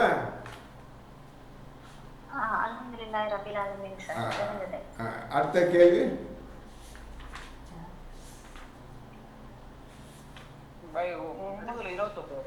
என்னமா? 9:29 யார் கேட்கறது? 9:29 படிங்க படிங்க. வேதம் அருளப்பெற்றவர்களில் எவர்கள் அல்லாஹ்வின் மீதும் இறுதி நாளின் மீதும் ஈமான் கொள்ளாமலும் அல்லாஹ்வும் அவனுடைய தூதரும் ஹராம் ஆகியவற்றை ஹராம் என கருதாமலும் உண்மை மார்க்கத்தை ஒப்புக்கொள்ளாமலும் இருக்கிறார்களோ அவர்கள் தம் கையால் கீழ்ப்படிதலுடன் ஜிஸ்யா கட்டும் வரையில் அவர்களுடன் போர் புரியுங்கள். ஜிஸ்யா என்ற ஜிஸ்யா போர் புரியுங்கள் அப்படின்ற வார்த்தையில தெரியும். சரி, ஜிஸ்யா ரசூல் ஜிஸ்யா வாங்கினாங்க. யார்கிட்ட வாங்கினாங்களா ரசூல்? ரசூல் யார்கிட்டயா ஜிஸ்யா வாங்கினாங்களா? ஜிஸ்யாவுக்கு அர்த்தம் தெரியாது, என்ன விஷயம் தெரியாது. ரசூல் வாயால் சொல்லப்பட்ட வார்த்தை இது, அல்லாஹ்விடமிருந்து வந்த வார்த்தை. அல்லாஹ் சொல்லுகின்றான், இந்த மாதிரி ஒரு ஆயத்தை இறக்கி இருக்கிறான் ரசூலுக்கு இறக்கி. ரசூல் மக்களை சொல்லிட்டாரு. ரசூல் ஜிஸ்யாவை பற்றி ஏதாவது பேசினாரா, செயல்படுத்தினாரா? அப்படி ஏதாவது குரான் இருக்குதா? இல்ல, எனக்கு தெரிஞ்சு இல்ல. உங்களுக்கு தெரிஞ்சு இல்லையா, குரான் இல்லையா? இல்ல, எனக்கு நான் பார்த்த வரைக்கும் இருந்த மாதிரி நான் கேள்விப்படல. இது ஒரே ஒரு ஆயத்தான் ஜிஸ்யா வார்த்தை வருது. ஆமா, இப்ப ஜிஸ்யா என்ற வார்த்தைக்கு அர்த்தம் வந்து அல்லாட்ட தான் கேட்கணும். ரசூல் செய்யலை, வாழ்க்கையில் ரசூல் செய்யலை. அவர் எந்த அங்கே வாழ்ந்த அரேபிய மக்கள் யார் இருந்தாங்க? சிலை வணக்கக்கூடிய மக்கள் இருந்தாங்க, கிறிஸ்துவ மக்கள் இருந்தாங்க, யூதர்கள் 3 பேர் இருந்தாங்க. அவங்களுக்கு போய் ஜிஸ்யா, நீங்கள் போய் ஜிஸ்யா வரி போட்டு தப்பாக போட்டுச்சுக்கிறீங்க, உங்களுக்கு தெரியாத விஷயத்த வரி போட்டு வச்சுருங்க. அதனால உங்களுக்கு இந்த கேள்வி கேட்குறீங்க. அவங்க ரசூல் சொன்னா ரசூல் செஞ்சு காட்டியிருக்கணும். சரியா? ரசூல் செஞ்சு காட்டியிருக்கணும். செஞ்சு காட்டியிருந்தா எல்லாம் காட்டியிருப்பான், இந்த மாதிரி செய்யுங்கன்னு சொல்லியிருப்பான். அதை பற்றி பேச்சே கிடையாது. ஜிஸ்யா யார் போட முடியும் கேட்டால், அந்த குரானை ஓதி முழுமையாக நடந்து கொண்டவர்களுக்கு மட்டும்தான் அர்த்தம் தெரியும். அது யாருக்கும் அர்த்தம் தெரியாது. ரசூல் யாரைக்கும் ஜிஸ்யா வரி நீங்கள் சொல்கிறீங்க ஜிஸ்யான்னு வார்த்தை தான், அந்த வார்த்தைக்கு என்ன அர்த்தம் யாருக்கும் தெரியாது. அதை நீங்கள் ஜிக்ர் பண்ணாதான் அந்த ஆயத்துக்கு முழு விவரம் தெரியும். இப்போ அதை பற்றி நீங்கள் கவலைப்படாதீங்க. நீங்கள் செய்ய வேண்டிய காரியம் என்னவென்றால், முதலில் தூய்மை உடையவர்களாக ஆவதுபடியே பாருங்கள். அதை விட்டுட்டு நீங்கள் இப்படி கேள்வி கேட்டது எந்த பிரச்சனையும் கிடையாது. நீங்கள் செய்ய வேண்டிய முதல் வேலை என்ன? இந்த குரான் புரிய வேண்டுமா, இந்த ஜிஸ்ஸை எடுத்திய இந்த ஆயத்து புரிய வேண்டுமா, நீங்கள் முதலில் தூய்மை உடையவர்களாக ஆகுங்கள். தூய்மையானவர்களை தவிர யாரும் தொட முடியாதுன்னு சொல்லிட்டா, தொட முடியாதுன்னா புரியாதுன்னு அர்த்தம். இப்போ உங்களுக்கு புரியாது, காரணம் இன்னும் தூய்மை ஆகவில்லை. நீங்கள் மட்டும் நீங்கள் யாருமே தூய்மை ஆகவில்லை. அது தூய்மை அப்படியே பாருங்க, எல்லாமே ஈஸியாக அவங்களும் புரிய ஆரம்பிச்சிடும். உங்களை எல்லாம் தூய்மைப்படுத்துவான். தூய்மைப்படுத்தினாலே போதும், வேகமாக குரான் இறங்கிடுச்சு அர்த்தம். வேகமாக குரான் உங்களுக்கு இறங்கி விட்டது, நீங்கள் குரானை பின்பற்றி நடக்கக்கூடிய உண்மையான முத்தகீனாக ஆகிவிட்டீர்கள் என்ற அர்த்தம். புரியுதா? புரியுது. சரி, வேற என்ன? கலீஃபான்ற வார்த்தைக்கான புரிதல் எனக்கு இன்னும் கொஞ்சம் தெரியல. என்ன சொல்றீங்க? கலீஃபா. கலீஃபாவா? ஆமா. என்ன வேணும் கலீஃபால? இல்ல, அது என்ன, அது எப்படி புரிஞ்சுக்கிறது? இறைவன் பிரதிநிதி ஆக்குறான்னு சொல்றாங்க இல்லையா? பிரதிநிதி. சரி சரி, அது எப்படி புரிஞ்சுக்கிறது எனக்கு புரியுது. அதான் சொல்கிறேன். இப்போ என்ன, அதே விஷயம்தான். நீங்கள் தூய்மையான கலிஃபா யாருன்னு தெரியும். உங்களுக்கு எப்படி படைச்சா, எதுக்காக படைச்சான்னு புரிஞ்சுக்கிறீங்க. நீங்கள் தூய்மை அனைத்திற்கு இந்த குரான் 6235 ஆயத்துக்களையும் புரிந்து செயல்படுவதற்கு ஒரே ஒரு வழி தூய்மை. அந்த மகத்தான தூய்மையான இறைவனிலிருந்து வந்த குரானை நீங்கள் தூய்மையாக பிறகுதான் தொட முடியும், படிக்க முடியும், பின்பற்ற முடியும். எப்படி புரிஞ்சுக்கிறதுன்னு நீ கேட்டால் எல்லாம் கேட்கணும். அல்லாஹ் சொல்ல தூய்மை ஆயிக்க, எல்லாம் புரியும். எல்லாம் சொல்லி நீ கேட்டு கேட்கல, குரான் பதில் இருக்குது, பார்த்துக்க, ஒழுங்காக ஓது. ஓதத்துக்கு இப்படிலாம் பேசாத, செய்யாத ஆனால் எல்லா மனிதர்களுக்கும் சொல்லுகின்றான். இப்பொழுது நாம் செய்ய வேண்டிய முதல் ஒரே ஒரு காரியம், தூய்மை ஆவதை தவிர வேறு எந்த பக்கமும் உங்களுடைய மனமோ பேச்சோ செயலோ போகக்கூடாது. சரிங்களா? இன்ஷா அல்லாஹ் சொல்லி கிடையாது, அவ்வளோதான். இன்ஷா அல்லாஹ் பொண்ணு செய்ய மாட்டேன்னு அர்த்தம். இப்போ ஒரு வயசாகிடுச்சு, ஓடிட்டு இருக்கிறீங்க, என்ன பண்ணீங்க நீங்கள்? நின்று இந்த மாதிரி ஆணும் சொல்கிறானே, எந்த காலத்தை தூய்மை ஆறுது? தூய்மை அர்த்தம் தெரியுமா? இன்ஷா சொல்றீங்க தம்பி, தூய்மை அர்த்தம் அல்லாஹ் தூய்மையானவன். எப்படி தூய்மை சொல்ல போகிறீங்க? எந்த வகையில் தூய்மையான சொல்லுவீங்க நீங்கள்? எல்லாம் ஜீரோவில் இருக்கு. இன்னைக்கு ஒன்றுமே கம்ப்ளீட் ஜீரோவில் இருக்கிற குரான். சும்மா கையிலெல்லாம் இருக்குது, ஒன்று யார் குரான் தொடவும் இல்லை, ஓதவும் இல்லை. தன்னைத்தானே ஏமாற்றி தான் இருக்கணும் தவிர இன்னும் ஒரு ஆயத்தை ஓதுனா என்ன சொல்லப்பட்டிருக்கிறது என்பதை வரிக்கு வரி, வார்த்தைக்கு வார்த்தை நீங்கள் உட்கார்ந்து ஆராயணும். அதுக்கு அப்போ தான் நீங்கள் இந்த குரானை தொடர்பு ஓத முடியும். அதுக்கே 10 வருஷம் ஆயிடும். இந்த குரான் என்ன சொல்லுதுன்னு புரியறதுக்கே 10 அல்ல 15 வருடங்கள் ஆகும். அதற்கு பின்னர் தான் நீங்கள் அப்பா இதை ஓதுவோம்ப்பா, நல்லதான்ப்பா இருக்குதுன்னு சொல்லி முடிவு வருவீங்க. அது வரை ஒன்றும் செய்ய முடியாது. இப்போ நீங்கள் குரான் வச்சுக்கிட்டு ஆயத்தை படிச்சு இதுக்கு என்ன அர்த்தம் கேட்காதீங்க, பெரிய தப்பான காரியம். சொல்லிடுறேன். ஏன்னு கேட்டால் ஓதுகின்ற முறையை தான் கற்றுக்கணும். இதை விட்டுட்டு இதுக்கு என்ன அர்த்தம் இதை கேட்டீங்கன்னா, அல்லாஹ்வுக்கு கோபம் உண்டாக்கக்கூடிய செயல். காரணம், நான் தான் உங்களுக்கு குர்ஆனை கற்றுத் தருவேன், நான் தான் ஓத கற்றுத் தருவேன், நான் தான் விளக்கமும் கற்றுத் தருவேன், நான் தான் வழியை காட்டுவேன், எல்லாம் என்றுதான் இருக்குது, ஒன்றுமே கிடையாது என்று அல்லாஹ் சொல்லிய பிறகு அல்லாஹ்வுடைய பேச்சை அப்படியே ஒதுக்கி தள்ளிவிட்டு மனிதர்களிடம் நீங்கள் கேட்கின்றீர்கள், நிச்சயமாக மனிதர் உங்களை வடிக்கெடுத்து விடுவார்கள். எல்லாம் ஜாக்கிரதை இருந்துக்கிறங்க. சாதாரண குர்ஆன் புரியுது, சாதாரண விஷயம் கிடையாது. இது ஓதுக்கு தனி கவனம் வேணும். தனியாக நீங்கள் ஒரு புதுமையான மனிதனாக நீங்கள் உருவாக்க வேண்டும். இப்போ இருக்கிற மனிதன் எல்லாம் இருக்கிறமே, இது இந்த மாதிரி மென்டாலிட்டியில் இந்த மாதிரி உருவத்தை வச்சுக்கிட்டு, இந்த மாதிரி பேச்சை வச்சுக்கிட்டு, இந்த மாதிரி எண்ணங்களை வைத்துக்கொண்டு ஓத முடியாது. நீங்கள் புது மனிதனாக உங்களை உருவாக்க வேண்டும். இந்த குர்ஆனை ஓதி புரிந்து கொள்வதற்கு அது ஒரே வழி, தூய்மையான மனிதன் என்று அர்த்தம். புரிஞ்சதா? புரியுது பை. அடுத்த கேள்வி யாரு? சார்லஸ் சார் ஒரு கேள்வி. படிங்க. அந்த கேள்வி மட்டும் கேளுங்க நீங்க. இதுல வாட்ஸ்அப்ல வர மாட்டேங்குது. பரவாயில்ல, படிங்க தம்பி, படிங்க தம்பி. அந்த 32:13 மேலும் நாம் நாடி இருந்தால் ஒவ்வொரு ஆத்மாவுக்கும் அதற்குரிய வழியை நாம் கொடுத்திருப்போம். ஆனால் நான் நிச்சயமாக நரகத்தை ஜின்களையும் மனிதர்களையும் ஆகிய யாவரையும் கொண்டு நிரப்புவேன் என்று என்னிடம் இருந்து வாக்கு வந்துள்ளது. சரி, இதுல என்ன சந்தேகம்? அது என்னிடம் இருந்து சொல்றாங்க சார். அப்போ நரகத்துக்குன்னே படுத்துட்டாங்களா முன்னாடின்ற மாதிரி ஒரு கேள்வி. கரெக்ட், நீ கேட்க சரிதான்.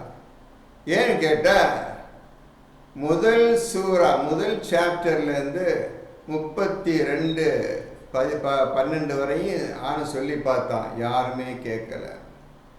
32 சூரா வந்துருச்சு, சாப்டர் வந்துருச்சு, யாருமே கேட்கல. எவ்வளோ சொல்லி சொல்லி பார்த்தாங்க, கேட்கல. ஆண்டவனும் பொறுத்து பொறுத்து பார்த்தான். நடுவில் சில வார்னிங்கும் போட்டிருந்தான், எச்சரிக்கையும் போட்டிருந்தான். அந்த எச்சரிக்கை 3 விதமான எச்சரிக்கை பண்ணினான் ஆண்டவன். எல்லாம் புரிஞ்சுக்கிறங்க. 3 விதமான எச்சரிக்கை. முதல் எச்சரிக்கை வந்து 7ல் 179 ஜின்களையும் மனிதர்களையும் நரகத்திற்காகவே நாம் படைத்துள்ளோம். இது யார் சொல்றது சார்ல்ஸ் இந்த விஷயத்த? அல்லாஹ் சொல்றான். சரி, மறுபடியும் பார்த்தா ஆண்டவன் திருந்துற மாதிரி இல்லை. செகண்ட் வார்னிங் 11ல் 119 மனிதர்களையும் ஜின்களையும் நரகத்திற்காகவே நாம் படைத்திருக்கிறோம் என்று 11ல் 119 சொல்றான். இது யார் சொல்றது? அல்லாஹ் சொல்றான். பார்த்தா திருந்தல. 11வது வந்துருச்சு, மறுபடியும் இப்படி போயிட்டே இருக்குது. எந்த வித எச்சரிக்கை பயப்படுற மாதிரி இல்லை. அவனுக்கு யாரே இந்த கூட்டம், அரபி கூட்டம் எதுக்கு பயப்படுற மாதிரி இல்லை. அதுக்கப்புறம் 25வது சூறாவில் 30வது ஆயத்து, ரசூலே இந்த மாதிரி சொல்லிவிடும், இனி இவங்களை பொறுக்க வேண்டாம், இவங்களை கைவிட்டுவிடும், இவங்க புறக்கணித்துவிடும் என்று சொல்றான். நாளைக்கு உங்களை பற்றி இந்த மாதிரி தான் சொல்லுவேன். என்ன சொல்லுவேன்? என் இறைவா, இந்த ஜனங்கள் இந்த குர்ஆனை முற்றிலும் புறக்கணித்து ஒதுக்கி விட்டார்கள் என்று அல்லாஹ்விடம் நாளைக்கு உங்களை பற்றி கிரிமினல் ஸ்டேட்மெண்ட் அவர்கள் சொல்லுவார். அவ்வளவு சொல்லியே பைபிள்ல இந்த 32 கடைசி வந்துருச்சு. 32:13 திருப்பி படிங்க. என்ன செய்ய? 32:13 மேலும் நாம் நாடி இருந்தால் ஒவ்வொரு ஆத்மாவுக்கும் அதற்குரிய வழியை நாம் கொடுத்திருப்போம். இப்ப என்ன அர்த்தம் கேட்டா, ஒவ்வொருத்தருக்கும் ஒரு வழி, ஒரு வழி எல்லாத்தையும் கிடையாது. ஒவ்வொருத்தருக்கும் தனித்தனி வழி. இந்த ஆயத்தோனே இந்த ஆயத்த வழி ஒருத்தையும் ஓதுறான்னு அவனுக்கு தான். அது ஆயத்தை உன்னத்த படிச்சா உன்னத்துக்கு வேற வழி. அதே ஆயத்தை உன்னத்த படிச்சா அவனுக்கு வேற புது விளக்கு வந்துகிட்டே இருக்குன்னு சொல்லிட்டான் குர்ஆன்ல. நான் நாடி இருந்தால், யாராவது இந்த குர்ஆனை சொல்லித்தாங்க என்று என்னிடம் கேட்டிருந்தால், என்ன அர்த்தம்? நாடி இருந்தால், கேட்டிருந்தால் அவருக்கு வழியை வழியை நாம் கொடுத்திருப்போம். நான் கொடுத்திருப்பேன். இங்கே உட்கார்ந்து மாதிரி இருக்கிறாங்க, ஒவ்வொருத்தரும் குரான் ஓதுறீங்க, ஓதிட்டு என்று கேட்டிருந்தா எல்லாத்துக்கும் வழியை காட்டி சொர்க்கத்து செல்லக்கூடிய வழியை நான் காட்டியிருப்பேன். அப்புறம் ஆனால் நான் நிச்சயமாக நரகத்தை ஜின்களையும் மனிதர்களையும் ஆகிய யாவரையும் கொண்டு நிரப்புவேன் என்று என்னிடமிருந்து வாக்கு வந்துள்ளது. இப்போ இவ்வளவு சொல்லியும் கேட்கல, யாரா கேட்பீங்க, யாருமே கேட்கவே இல்லை. இப்போ எனக்கு நான் முடிவெடுத்துட்டேன், ஜின்களையும் மனிதர்களையும் கொண்டு நரகத்தை நிரப்புவேன் என்ற என்னுடைய வார்த்தை, அல்லாஹ்வுடைய வார்த்தை வந்து விட்டது, என்னுடைய வாக்கு வந்துவிட்டது. இனி மாற்ற முடியாத வாக்கு என்னிடமிருந்து என்றால் அல்லாஹ்விடமிருந்து வந்துவிட்டது. இந்த குர்ஆனில் சொல்லப்பட்ட அனைத்து ஆயத்துக்களும் அல்லாஹின் வாயால் சொல்லப்பட்டது. ஆகவே என்னிடமிருந்து வந்து சொல்லி யார் சொல்ல முடியும்? இந்த ஆயத்தை, குர்ஆன் ஆயத்தை யார் சொல்ல முடியும்? அல்லாஹ் சொல்ல முடியும். ஆகவே என்னிடமிருந்து வந்து என்று சொல்லப்பட்டால் அல்லாஹ்விடமிருந்து வந்த வாக்கா. புரியுதா சார்லஸ்? புரியுங்க சார், நல்லா புரியுது. அடுத்த கேள்வி சார்லஸ் சார் தான். 20ல 12வது வசனம், நிச்சயமாக நான் தான் உன்னுடைய இறைவன், நீர் உன் காலணிகள் இரண்டையும் கழற்றிவிடும், நிச்சயமாக நீர் துவா என்னும் புனிதமான பள்ளத்தாக்கில் இருக்கிறீர். என்ன கேள்வி சார்? காலணிகள் கழற்றிவிடுன்னு சொல்றாங்க, அது என்னன்னு புரியல. இப்போ இந்த இடம் இருக்குது. இப்போ மூசா ஒரு நெருப்பை தேடி வந்தார், மனைவியும் உட்கார வச்சுட்டு, கொஞ்சம் இருங்க, அங்கே நெருப்பு எரிஞ்சிட்டு இருக்குது, என் வீடாக இருக்கலாம் எதாக இருக்கலாம், அங்கே போய் நான் எதாவது வழி கேட்டு வர்றேன் என்று சொல்லி போகிறார். அந்த இடத்துல நெருப்புக்கிட்ட வந்தோடனே நான் தான் அல்லாஹ் மூசா என்று சப்தம் வருகின்ற அல்லாஹ் மூசாவிடம் பேசுகின்றான். இதுதான் முதல் பேச்சு. எழுதிக்கிறீங்களா? மூசா பற்றி கேட்டாங்க நம்ம அபூபக்கர், இதுதான் முதல் பேச்சு. அந்த 10 வருஷம் அந்த வீட்டில் வேலைக்காரராக செர்வெண்ட்டாக வேலை செய்து அந்த 2 பெண்மணிகள் ஒருவரை திருமணம் செய்து கொண்டு நான் புறப்புறன்னு சொல்லி இருட்டாயிடுச்சு, உட்காருங்க, பார்த்துட்டு வர்றாங்க. இப்போ தான் அவங்களுக்கு அல்லாஹ் பேசுகின்றான். அல்லாஹ்வுடைய வாக்கு இப்போ தான் நிறைவேறுது. அவரை அல்லாஹ் தேர்ந்தெடுக்க போகின்றான். மூசாவை நபியாக தேர்ந்தெடுக்க போகிறான், தூதராகவும் தேர்ந்தெடுக்க போகிறான்.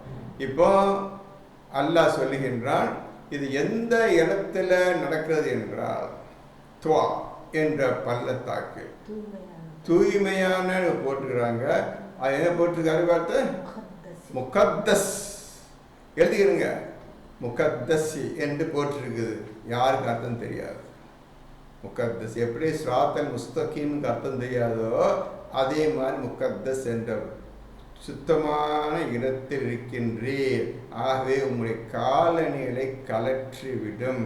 10 வருஷமா அந்த செருப்பை போட்டுக்கிட்டு தான் வெளியே போகிறது வர்றது, ஆடு மாட்டுக்கு தண்ணி போட்டு வர்றது, எல்லா வேலையும் செஞ்சு அந்த ஊர் தெருவுள்ள அதுக்கெல்லாம் அந்த செருப்பை ஒட்டிகிட்டு இருக்கு.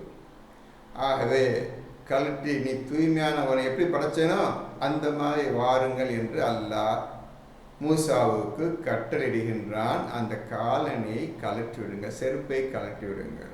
இது என்ன விஷயம் கேட்டால் சாதாரண விஷயம் வச்சிடாதீங்க. உங்கள் சாதாரண பதில் தான் இப்போ தந்துட்டுருக்கேன் நான் உங்களுக்கு. இது மகத்தான ஞானம் நிறைந்த சொல் ஆகும். அல்லாஹ் அந்த சொல் ஞானம் நிறைந்தது. காலணிகளை கலட்டி விடும் இந்த வார்த்தை ஞானம் நிறைந்தது. அப்போ ஞானத்தை யார் அடைகிறாங்களோ, யார் ஞானத்தை அடைவாங்க? ஜிக்ரு செய்பவர்கள் ஞானத்தை அடைவார்கள். இப்பொழுது நீங்கள் ஜிக்ரு செய்பவர்களாக இருந்தால் அந்த வார்த்தைக்கு, அல்லாஹ் சொன்ன அந்த வார்த்தைக்கு என்ன அர்த்தம் என்று உங்களுக்கு தெளிவாக நீங்கள் அறிந்து கொள்வீர்கள். எந்த தவறும் கிடையாது, எந்த கஷ்டம் கிடையாது. ஆகவே இந்த குர்ஆனை ஜிக்ர் செய்துதான் நீங்கள் பின்பற்ற முடியுமே தவிர இந்த சாதாரண சொல்கிற விஷயத்தை வச்சுக்கிட்டுலாம் பண்ணிட முடியாது. எல்லாத்தையும் ஜிக்ர் பண்ணணும், எல்லாத்தையும் ஜிக்ர் பண்ணணும். ஜிக்ரில் தான் உங்களுக்கு ஞானம் உதயமாகின்றது, உண்டாகின்றது. இந்த ஞானத்தை வைத்து கொண்டுதான் இந்த குர்ஆனை பின்பற்ற முடியுமே தவிர ஞானம் இல்லாமல் குர்ஆனை பின்பற்ற முடியாது. ஆகவே இந்த இடம் எப்படிப்பட்டது மட்டும் சொல்றேன். இந்த முக்கத்தஸ் என்பது அல்லாஹ் ஒரு நெருப்பை உண்டாக்கி அந்த நெருப்பிலிருந்து அவனுடைய வார்த்தைகள் பேச்சு வருகின்றது. அந்த பேச்சு மூசாவின் காது விழுகின்றது. அவர் நிற்கிற இடம், அந்த மரம் நிற்கிற இடம் அனைத்தும் மகத்தான ஒரு சூழ்நிலையில் சுற்றி வளைக்கப்பட்டிருக்கிறது. இந்த இடத்துக்கு பெயர் முக்கத்தஸ் துவா என்ற ஊர். அந்த ஊரில் முக்கத்தஸ் என்ற ஒரு இடம் சொல்ல முடியாது. முக்கத்தஸ் என்பது ஒரு சூழ்நிலையில் நீர் இருக்கின்றீர், நானும் நீயும் இருக்கின்றோம். அல்லாஹ் உன்னை பேசிக் கொண்டிருக்கின்றான். என்னுடைய பேச்சு அப்படியே அந்த சுற்றுவட்ட அனைத்தையும் ஒளி பிரதிபலிக்கின்றது. ஆனால் ஒரு மனிதனும் கிடையாது, நீயும் நானும் தான் முக்கத்தஸில் இருக்கின்றோம். ஆகவே அந்த அழுக்கான செருப்பை சிறிது கழட்டி போட்டுவிடும். தூய்மையா ஆவதற்கு, தூய்மையான செருப்பை கழட்டிட்டா தூய்மையாக முடியாது, அர்த்தத்தை வேறு மாதிரி கொண்டு வரணும். அதனால் அவசரப்பட்டு எந்த முடிவும் எடுத்து விடாதீர்கள். நீங்கள் கழட்டி விடி புரியறதுக்கு நம்மளுக்கு ஜிக்கர் ஃபார்மேட் அவசியம். அந்த சொல்ல ஜிக்கர் ஃபார்மேட்டை மாற்றி தான் இதில் உண்மையான விளக்கத்தையும் ஞானத்தையும் அடைய முடியும். ஆகவே த ஃபர்ஸ்ட் மீட்டிங் எது? அல்லாஹ் பேசுகிறாங்க, அல்லாஹ் பேசுகின்றான். அந்த அல்லாஹ் பேசுனதிலிருந்தே அவருக்கு ஒரு மனசில் ஒரு எண்ணம் உண்டாகிவிட்டது. அந்த எண்ணத்தை அல்லாஹ் ஒழுங்காக புரிந்தும் கொண்டான். அந்த எண்ணம் மட்டும் நிறைய எண்ணங்கள் அவர் வந்துட்டு இருக்குது. அனைத்தையும் பார்த்து கொண்டே வருகின்றான். அவருக்கு எதுவும் எடுத்து சொல்லவில்லை. அவருக்கு இந்த மாதிரி நினைக்காத, இந்த மாதிரி செய்யாத, இப்பெல்லாம் போகாத, இப்பெல்லாம் பேசாதன்னு அவருக்கு எந்த அட்வைஸ் பண்ணல. அது தன்னாலேயே தெரிஞ்சு வரணும்னா பார்த்துக்கிட்டே போனானே தவிர அவர் சீக்கிரத்தை திருந்தாமல் தான், அவருக்கு புரியாமல் தான் போயிட்டே இருக்கிறார். இது நான் சொல்கிறது சரி என்று நீங்கள் புரிந்து கொள்வதற்கு குர்ஆனை ஒழுங்காக ஓதியிருந்தால்தான் முடியும். மூசாவுடைய சரித்திரத்தை முழுமையாக எழுதி வைத்து கொண்டு ஓத வேண்டும். என்ன காரணத்திற்காக? மூசாவுடைய வேதம் உமக்கு வழிகாட்டியாகவும் அருளாகவும் இருக்கின்றது. அவனுக்கு மட்டும்தான் இந்த குர்ஆன் புரியும் சொல்லிட்டான். அவன் மட்டும் நம்புவான்னு ஆளுன்னு சொல்லிட்டான். ஆகவே மூசாவுடைய விஷயம் உங்களுக்கு தவாத் கையில் கிடையாது. இப்போ சீக்கிரத்தை உங்களுக்கு கிடைக்காது. அதை வாங்கிறதுக்கு நீ மூமினா இருந்தால் தான் முடியும். அதற்கு முந்தி எல்லா விஷயத்தையும் குர்ஆன்லேயே போட்டு சொல்லிடுறேன். எல்லா விஷயத்தையும் உள்ள கன்சைஸ் பண்ணி வச்சுக்கிறேன். இது ஒவ்வொரு விஷயத்தையும் எலாபரேட் பண்ணிட்டா ஒரு வரிக்கு 15 வரி விஷயம் உள்ள ஒன்று வெளியே வந்துடும். இந்த மாதிரி படித்து மூசா வேதத்தை முழுமையாக நல்லா கற்றுக்கங்க. அதன்படி வாழ்க்கையை அமைச்சுக்கோங்க. வேகமாக செய்யுங்க. நல்லா நிச்சயம் உதவி செய்வோம். இது நிறைய மூசா அவசரப்பட்டு நிறைய விஷயம் செய்திருக்கிறார். அதையும் கண்டுபிடிக்க வேண்டும். என்ன காரணத்திற்காக மூசாவோட வேதத்தை அது அதிகமாக சொல்லப்பட்டிருக்கிறது என்பதை நீங்கள் நிச்சயமாக புரிந்து கொள்வீர்கள். ஆகவே இந்த இடம் அவரும் அல்லாஹ்வுடைய பேச்சும் அது அவரும் நிற்கின்றார்.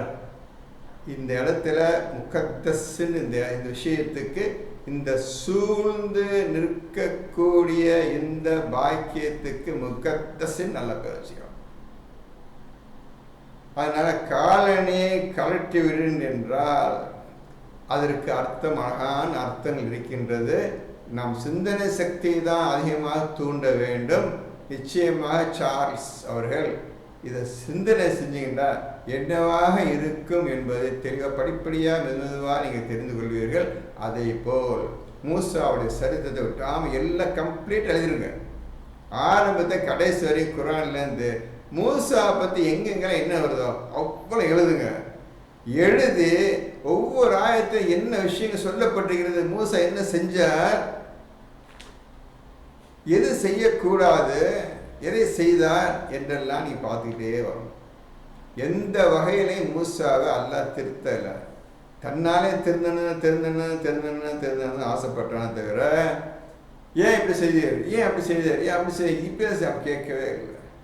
ஏன்னா இவரை பார்த்தா நம்ம திருந்த வேண்டியிருக்குது. ஆகவே இப்போ மூசாவுடைய வழிமுறை முன்மாதிரி வைத்துக்கொண்டு நம்முடைய இஸ்லாமிய வாழ்க்கையை நீங்கள் ஆரம்பம் செய்ய வேண்டும். உங்களுக்கு வெகு சீக்கிரத்தில் இந்த வார்த்தையின் அர்த்தம் சீக்கிரத்தில் உங்களுக்கு அல்லாஹ் அறிவிப்பான்.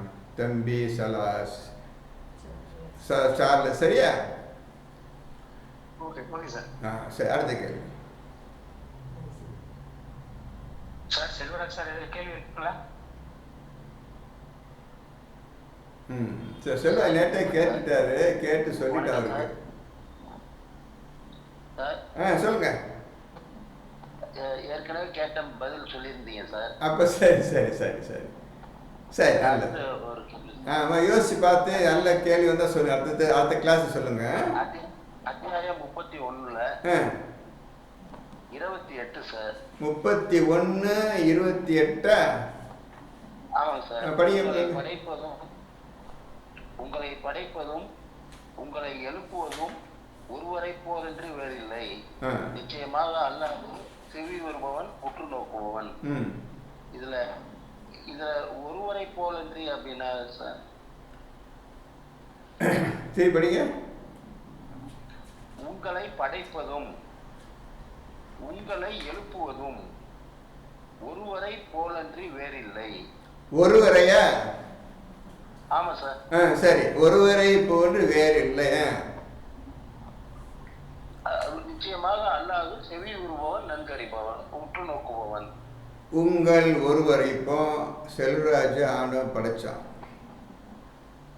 நீ ஒருவர் தான்.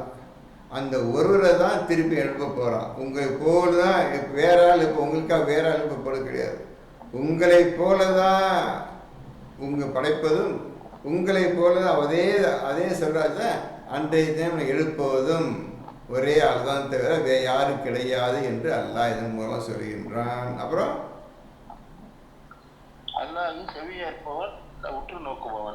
உங்களை பற்றி அனைத்து விஷயங்களையும் அறிந்து கொண்டிருப்பவனும் உங்கள் உற்று நோக்குபவனாகவும் இருக்கின்றான் என்று தன்னை பற்றி சொல்லுகின்றான். உங்களை போல் அல்லாமல் வேறு எவரையும் நான் எழுப்ப மாட்டேன். யார் என்ன நன்மை செய்தார்களோ அவர்களுக்கு அந்த காலத்தில் அந்த நேரத்தில் நன்மை உண்டு, அதுக்குள்ள கூலி உண்டு.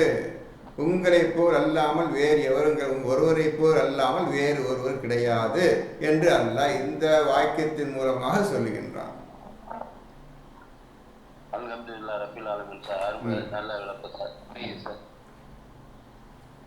அடுத்த கேள்வி.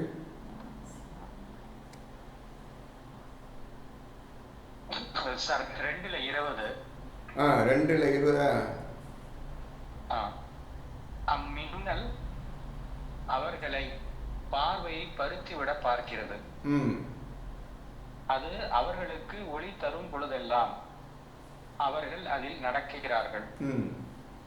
அவர்களை இருள் சூழ்ந்து கொள்ளும் போது நின்று விடுகிறார்கள். இப்ப அதில் அவர்கள் வருது. யாருக்கு அந்த ஒளி தரப்படுது அப்படிங்கிறது, அந்த அவர்கள்ங்கிறது யாரை குறிக்கிறது? இதுல என்ன அவங்களுக்கு கஷ்டம்?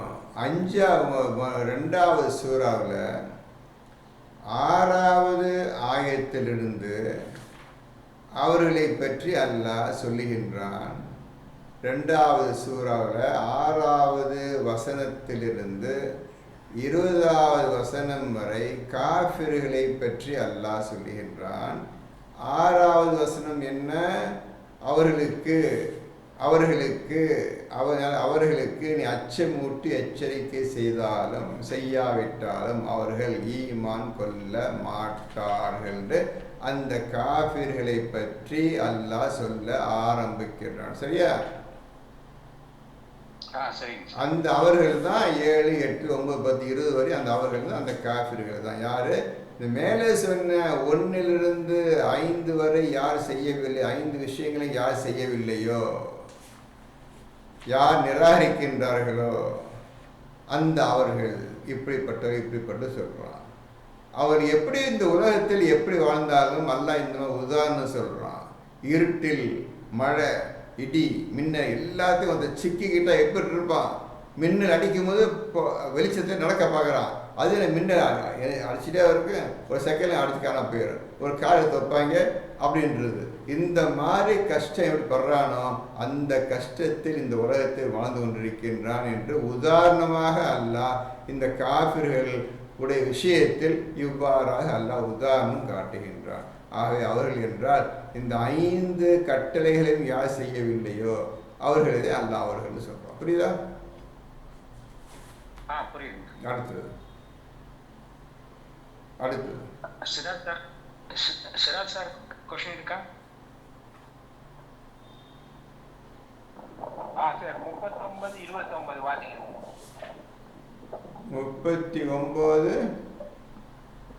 29 படிங்க.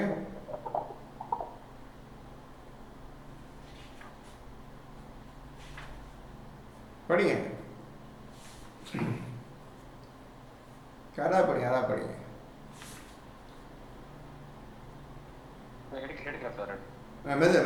அவசரம்.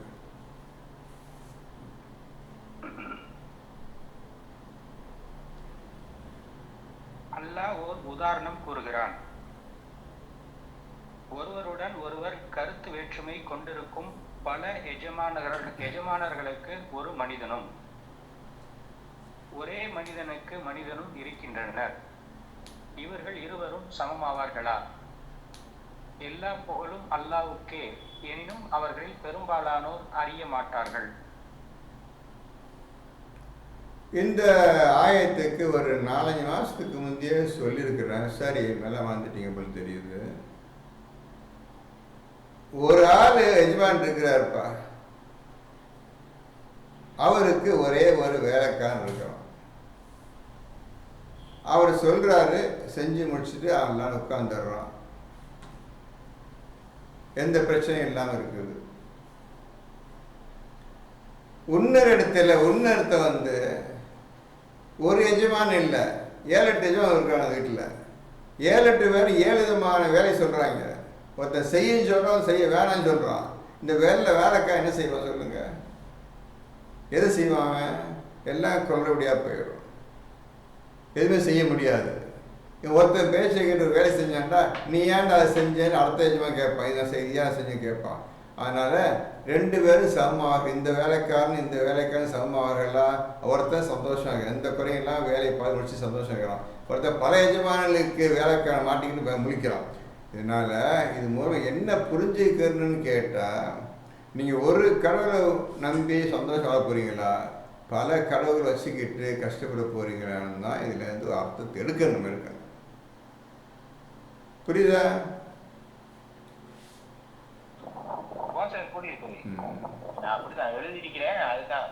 சரி. எல்லாம் வேலை முடிஞ்சிருச்சா? எல்லாரும் கேட்டு முடிஞ்சிருச்சா? எல்லாம் முடிஞ்சுங்க சார். உங்க கேள்வி முடிஞ்சிருச்சா? இந்த தூய்மை ஆகிறதுக்கு ஒரு 12 விஷயங்கள் வந்து நம்ம இருக்கிற பயான்லாம் சொல்லியிருக்கீங்க. ஆமா. அது இல்லாம இன்னும் வேற விஷயங்கள் நம்ம இன்னும் தூய்மையாகிறது, நம்ம என்ன அதுல ஒரு முயற்சியில இருக்கணுங்கிறது கொஞ்சம் தெளிவுபடுத்தினா எல்லாத்துக்கும் அந்த ஒரு அந்த தூய்மையானவர்களுக்கு ஆள் ஸ்டார்டிங், அது ரொம்ப ஸ்டார்டிங், அது எல்கேஜி மாதிரி ஸ்டார்டிங். அந்த 12 கெட்ட குணங்களையும் நீங்கள் விடுவீர்களேயானால் தன்னால் ஆட்டோமேட்டிக்காக புதிய விஷயம் உங்களுக்கு தோன்ற ஆரம்பிக்கும். தூய்மையாவதற்கு நான் இந்த 12 விஷயங்களை தவிர இன்னும் சற்று அதிகப்படியாக இன்னும் நீங்கள் அந்த சட்டத்திற்கு, அந்த சோதனைக்கு நீங்கள் தயாராக கொள்ள வேண்டும் என்பதற்காக 9:23, 9:24 நீங்கள் தொட வேண்டும். அதில் பாஸ் பண்ணுறவன் மட்டும்தான் தூய்மையாக முடியும். அவனை மட்டும்தான் அல்லாஹ் நம்புவான். தன் நாடியவர்களை, இப்பொழுது தன் நாடியவர்களை அவன் தூய்மைப்படுத்துகிறான். அல்லாஹ்வுக்காக நீ வாழ போறியா? இந்த ஊர் உலகத்துக்காகவும் சொந்த பந்தத்துக்காகவும் பணம் சம்பாதிக்கிறதுக்காகவும் பிஸ்னஸுக்காகவும் உன்னுடைய குடும்பத்திற்காகவும் நீ வாழ போறியா? 2ல் ஏதாவது ஒன்று எடுத்துக்க. 2ல் அவனுக்கு தர்றேன், 2 எதுக்கு போகிறேன் கேட்குறான். 9, 23, 24 பிரகாரம் எது ஆண்டவன் வேண்டான்னு சொல்கிறானோ வேண்டாம் என்று ஒதுக்கி விடுவதற்கு பழகிக்கொள்ளுங்கள். நீங்கள் தூய்மை அடைவதற்கு மேலும் மகத்தான பெரிய விஷயமாகும். இதை செய்வதற்கு நீங்கள் தயாராக இருந்தால்தான். அல்ல கடைசியில் ஒன்று சொல்கிறான், 58, 22, 58:22 கிளியராக சொல்லிட்டான். இந்த மாதிரி ஆளுங்களோட பேச மாட்டார்கள் என்று யாரை குறிப்பிடுறாங்க? நம்ம கூட பிறந்த குடும்பத்தில் அனைவரும் பேச மாட்டார். இதை செய்ய முடியுமா? இதோ இருதயத்தில் ஈமான் கொண்டவன் என்று எழுதுகிறான். எழுதி ஜிப்ரீலை உங்களுக்கு இப்பொழுது அறிமுகப்படுத்துகின்றான். ஜிப்ரீல் இறங்குவது சாதாரண விஷயம் கிடையாது. சும்மா இறங்க மாட்டார். அவர் இறங்க தேவையில்லை. இப்பேற்பட்ட பாக்கியம் உங்களை அடையும். தூய்மையாவதற்கு கடைசி பாருங்க, எதை போய் 58 எதை சொல்கிறான் பாருங்க, 58:25 எதை சொல்கிறான்னு பாருங்க. எதை செஞ்சால் நான் இருதயத்தில் ஈமான் கொண்ட ஆண் ஈமான் கொண்ட பெண் என்று எழுதுவேன் என்று சொல்கிறான்னு பார்த்துக்கோங்க. இதை நீங்கள் செய்வீர்களுக்கானால் உங்களுக்கு சீக்கிரத்தில் தூய்மை உடையவர்களாக ஆகிவிடலாம். இதற்கு தயாரா என்று தான் நல்லா கேட்கின்றான். வேற புரியுதா? புரிஞ்சுக்கிட்டா? இந்த வேலை செய்ய ஆரம்பிங்க. வேறு எந்த செய்ய வேணும்னு கேட்டீர்கள். இப்போ இந்த விஷயத்தை அந்த நான் சொன்ன 12 விஷயத்தை நீங்கள் எல்லாம் டோட்டலாக கரெக்டாக பண்ணி முடிச்சிட்டிங்கன்னா இந்த இடத்துக்கு வாங்க. இப்போ அடுத்த செகண்ட் ஸ்டேஜுக்கு வாங்க. 9:23, 9:24 பாருங்கள். அதன் போய் நடங்க. 58:22 பிரகாரம் வாருங்க. புரியுதா? புரியுதுங்க சார். அல்ஹம்துலில்லாஹ். சரி, வேற என்ன கேள்வி சார்? அதுல 18:6 கொஞ்சம் நசீபாய் வாசிங்க. 18:6 நீங்க 18:6 என்ன புரிஞ்சுக்கிட்டே முதல்ல சொல்லு. எனக்கு படிச்சுட்டு சொல்லுங்க சொல்லாதீங்க. நீங்க என்ன புரிஞ்சுக்கிட்டீங்க முதல்ல அதை முதல்ல சொல்லுங்க. நீங்க எந்த அளவு ஓதி என்ன புரிஞ்சுக்கிட்டீங்க? இதுல செய்தியை அவர்கள் நம்பிக்கை கொள்ளாவிட்டால் அவர்களுக்காக கவலையினால் உண்மை நீரை மாய்த்துக் கொள்வீர் போலும் அப்படின்னு சொல்றாங்க. சரி சரி. அதாவது அவரு அதாவது தற்கொலை செஞ்சுக்கிற அளவுக்கு போறாரு அப்படிங்கறத அவன் சொல்றான் சார். தற்கொலை பேச்சு வரல இதுல. இப்படியே கவலைப்பட்டு இப்படியே அவன் சொல்ல கேட்க மாட்டேங்கிறாங்க, பயானை கேட்க மாட்டேங்கிறாங்க, யார் வரமாட்டேங்கிறாங்கன்னு சொல்லியே கவலைப்பட்டு உயிர் போயிடும் உனக்கு. அப்படியே அர்த்தம் எடுக்கணுமே தவிர தற்கொலை பேச்செல்லாம் வராது. தற்கொலைக்கு பேச்சே கிடையாது. 3 தடவை வருது உள்ளத்துல. நீ எப்படி கவலைப்படாது இப்படியே கவலைப்பட்டு உயிரே போயிரும்பா. ஏன்பா சொல்கிற பச்சு கேட்க மாட்டேங்கிறேன்னு நானும் தலை அடிச்சுக்கிறேன். இவர் செய்ய வேலையை பார்த்து நீ சொல்ல சரிதான். நானும் கவலைப்படாமல் போய் உள்ள வீட்டை உட்காந்துட்டா போய் திருப்பி என்ன போய் சொல்லுவான்ல. சரிப்பா நீ சொல்கிற மாதிரி சொல்கிறான், அவனுக்கு கேட்கல. அவன்கிட்ட போய் சொல்கிறேன் கேட்கல, இவன்கிட்ட போய் சொல்கிறேன் அவனுக்கு கேட்கல.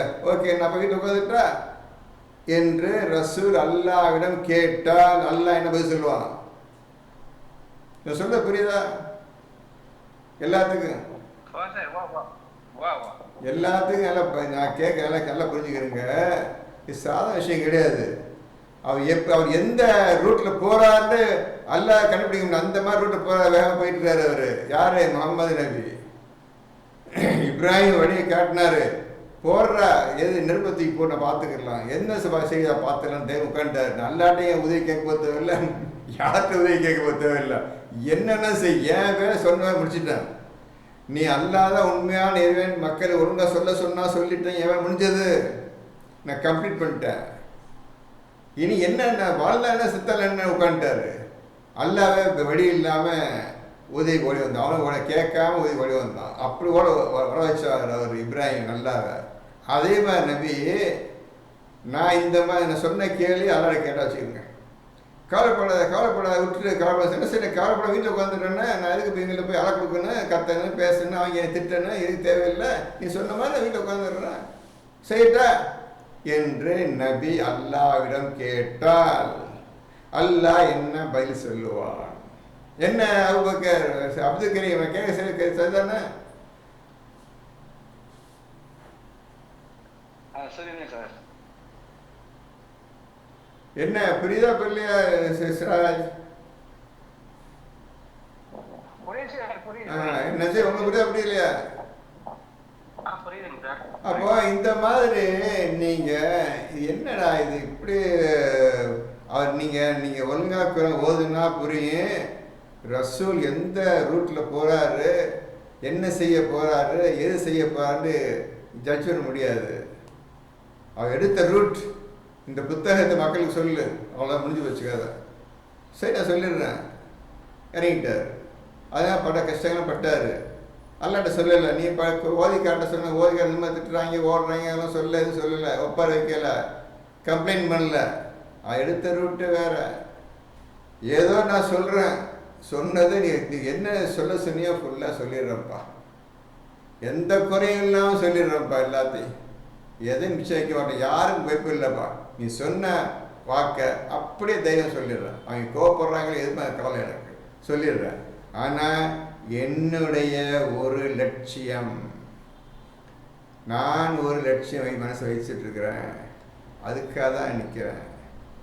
அதை அடையாமல் நான் போகிறது இல்லைன்னு சொல்லி. அது என்ன விஷயம் தெரியுமா உங்களுக்கு? அது என்ன விஷயம் தெரியுமா? அப்போ குர்ஆனை ஓதி ரசூலை பற்றி முழுவதும் புரிஞ்சுக்கிட்டா தான் இந்த விஷயம் தெரியும் உங்களுக்கு. எப்பேற்பட்ட விஷயத்தை அவர் வாழ்ந்துருது, எதுக்கு வாழ்ந்தது தெரியுமா? அவர் சாதாரண விஷயம் கிடையாது. நிச்சயம் அவர் மனசில் உள்ளதை அல்லாஹ் அறிவான். அது மனசில் நினைக்காம நினைக்காத அல்லாஹ் அறிய மாட்டான். என்ன நினைச்சிட்டாரோ அல்லாஹ் தெரிஞ்சிடும், என்ன பேசிட்டாரோ அல்லாஹ் தெரிஞ்சிடும். எந்த மனிதன் எதை மனசை நினைச்சாலும் அல்லாஹ் அறிவான், என்ன பேசினாலும் அல்லாஹ் அறிவான், எதை செய்தாலும் அல்லாஹ் பார்ப்பவனாகவும் கேட்பவனாகவும் இருக்கின்றான். அவரோட ஒரே லட்சியம் ஒரு விஷயம் இருக்குது. அதில் தான் ஆண்டவன் கடுமையான ஒரு விஷயத்தை பார்க்கலாம். அதுதான் 53:17-18 முக்கியமான விஷயம். 53:17-18 தான் ரொம்ப முக்கியமான விஷயம். 16-17 அதில் தான் இவர் தீர்மானிக்கிறான். ஆண்டவன் இது சாதாரண நாள் கிடையாதுன்னு தீர்மானிக்கிறான். படிங்க 53 16, 17 1லேருந்து 17 வரை ஒழுங்காக படிங்க. அவரால் ஆண்டவன் ஜட்ஜ் பண்ண முடியல. இவர் எந்த கோணத்தில் இருக்கிறாரு, என்னக்கா இந்த மாதிரி நிற்கிறாரு, வெளியே சொல்ல மாட்டுறாரு, செய்ய மாட்டுறாரு அப்படின்னு ஆண்டவன் இவரை பற்றி நினச்சிக்கிறான். இவர் தன்னுடைய எண்ணத்தை வெளியே காட்டவே சொல்லவே இல்லை. இதுக்காக தான் உட்காந்துருக்குறேன், இதான் எனக்கு வேணும்னு அல்ல சொல்லவே இல்லை. இப்படியே நீங்கள் என்ன விஷயம் இல்லாத கொண்டு வரணும். இதுதான் ஓதுற முறை. எப்போ ஒரு விஷயம் தெரியுமா? அது 53:16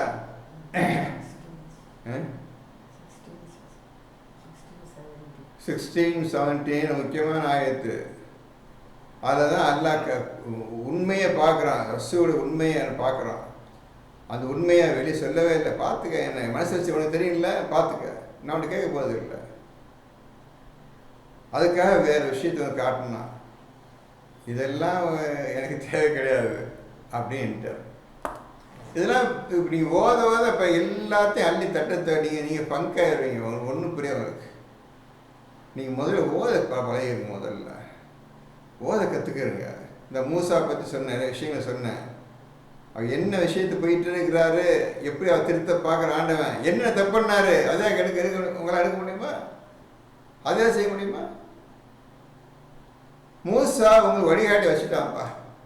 அவர் வேதத்தை உங்களுக்கு அருளாகவும் வழிகாட்டி வச்சுட்டான்ப்பா. என்னப்பா செஞ்சீங்க நீங்கள்? உங்கள்கிட்ட தவறாத்து இல்லைப்பா.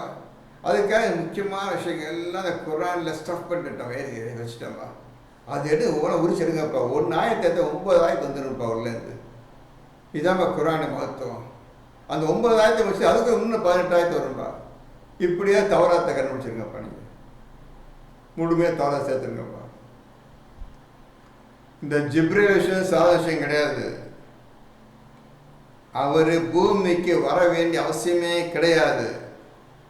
மலக்கள் தான் எக்கச்சக்கமாக லட்சக்கணக்கில் கோடிக்கணக்கில் மலக்கள் இப்போ பூமி இருக்கிறாங்க. அவங்க வருவாங்க போவாங்க, வருவாங்க, வல்லாண்டையும் சேர்த்து வருவாங்க போவாங்க.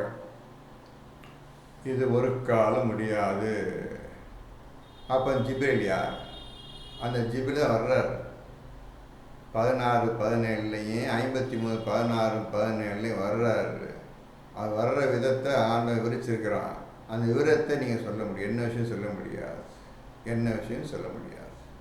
வரட்டும், மெதுவாக வரும்போது சொல்லுகின்றேன் இன்ஷா அல்லாஹ். அது சொன்ன வரைக்கும் கேட்டுருவாங்க. எல்லாம் கேள்வி கேட்டீங்களாமா? எல்லாம் கேட்டால் சிலப்பா எல்லாம் கேட்டாங்க சார். சரி, இன்ஷா அல்லாஹ் ஞாயிற்றுக்கிழமை நாளைக்கு பெண்கள் அனைவரும் அவரோட கேள்வியை கேட்கலாம். முதலில் கேள்வி கேட்டு அப்புறம் நான் பயான் ஆரம்பிக்கிறேன். நாளைக்கு பிஸி இல்லை இன்ஷா அல்லாஹ். அல்லாஹ் கிருபையால் கேள்வியை தேவைப்படுத்திக்கிறீங்க. கேள்வி மட்டும் இல்லை, அந்த நீங்கள் என்ன புரிஞ்சுக்கிட்டீங்கன்னு சொல்லி தான் கேள்வி கேட்கணும். சும்மா ஆயத்தை படித்து பதில் சொல்லுங்க, அந்த பேச்சு கிடையாதுங்க. நீ என்ன புரிஞ்சுக்கிட்ட சொல்லு, ஏன் புரியலை, இவ்வளோ சொல்லி தான் முடிஞ்சால் பதில் சொல்ல, இல்லாட்டி உங்களை மேற்கொள்ள சிந்திக்க சொல்லணும். தவிர நீங்கள் பதில் எதிர்பார்த்துட வேண்டாம். ஆனால் கேளுங்க. உங்களுடைய சிந்தனை, நீங்கள் கண்டுபிடிச்ச அர்த்தம் எல்லாம் சொல்லி கேளுங்க. சரி, பிஸ்மில்லாஹ். அடுத்த நாளைக்கு 10 மணிக்கு அல்லாஹ் கிருபை கொண்டு நாம் சந்திப்போம். அல்லாஹ் கிருபையால் நல்ல விஷயங்களை பேச உதவி செய்வான். அல்ஹம்துலில்லாஹி ரப்பில் ஆலமீன்.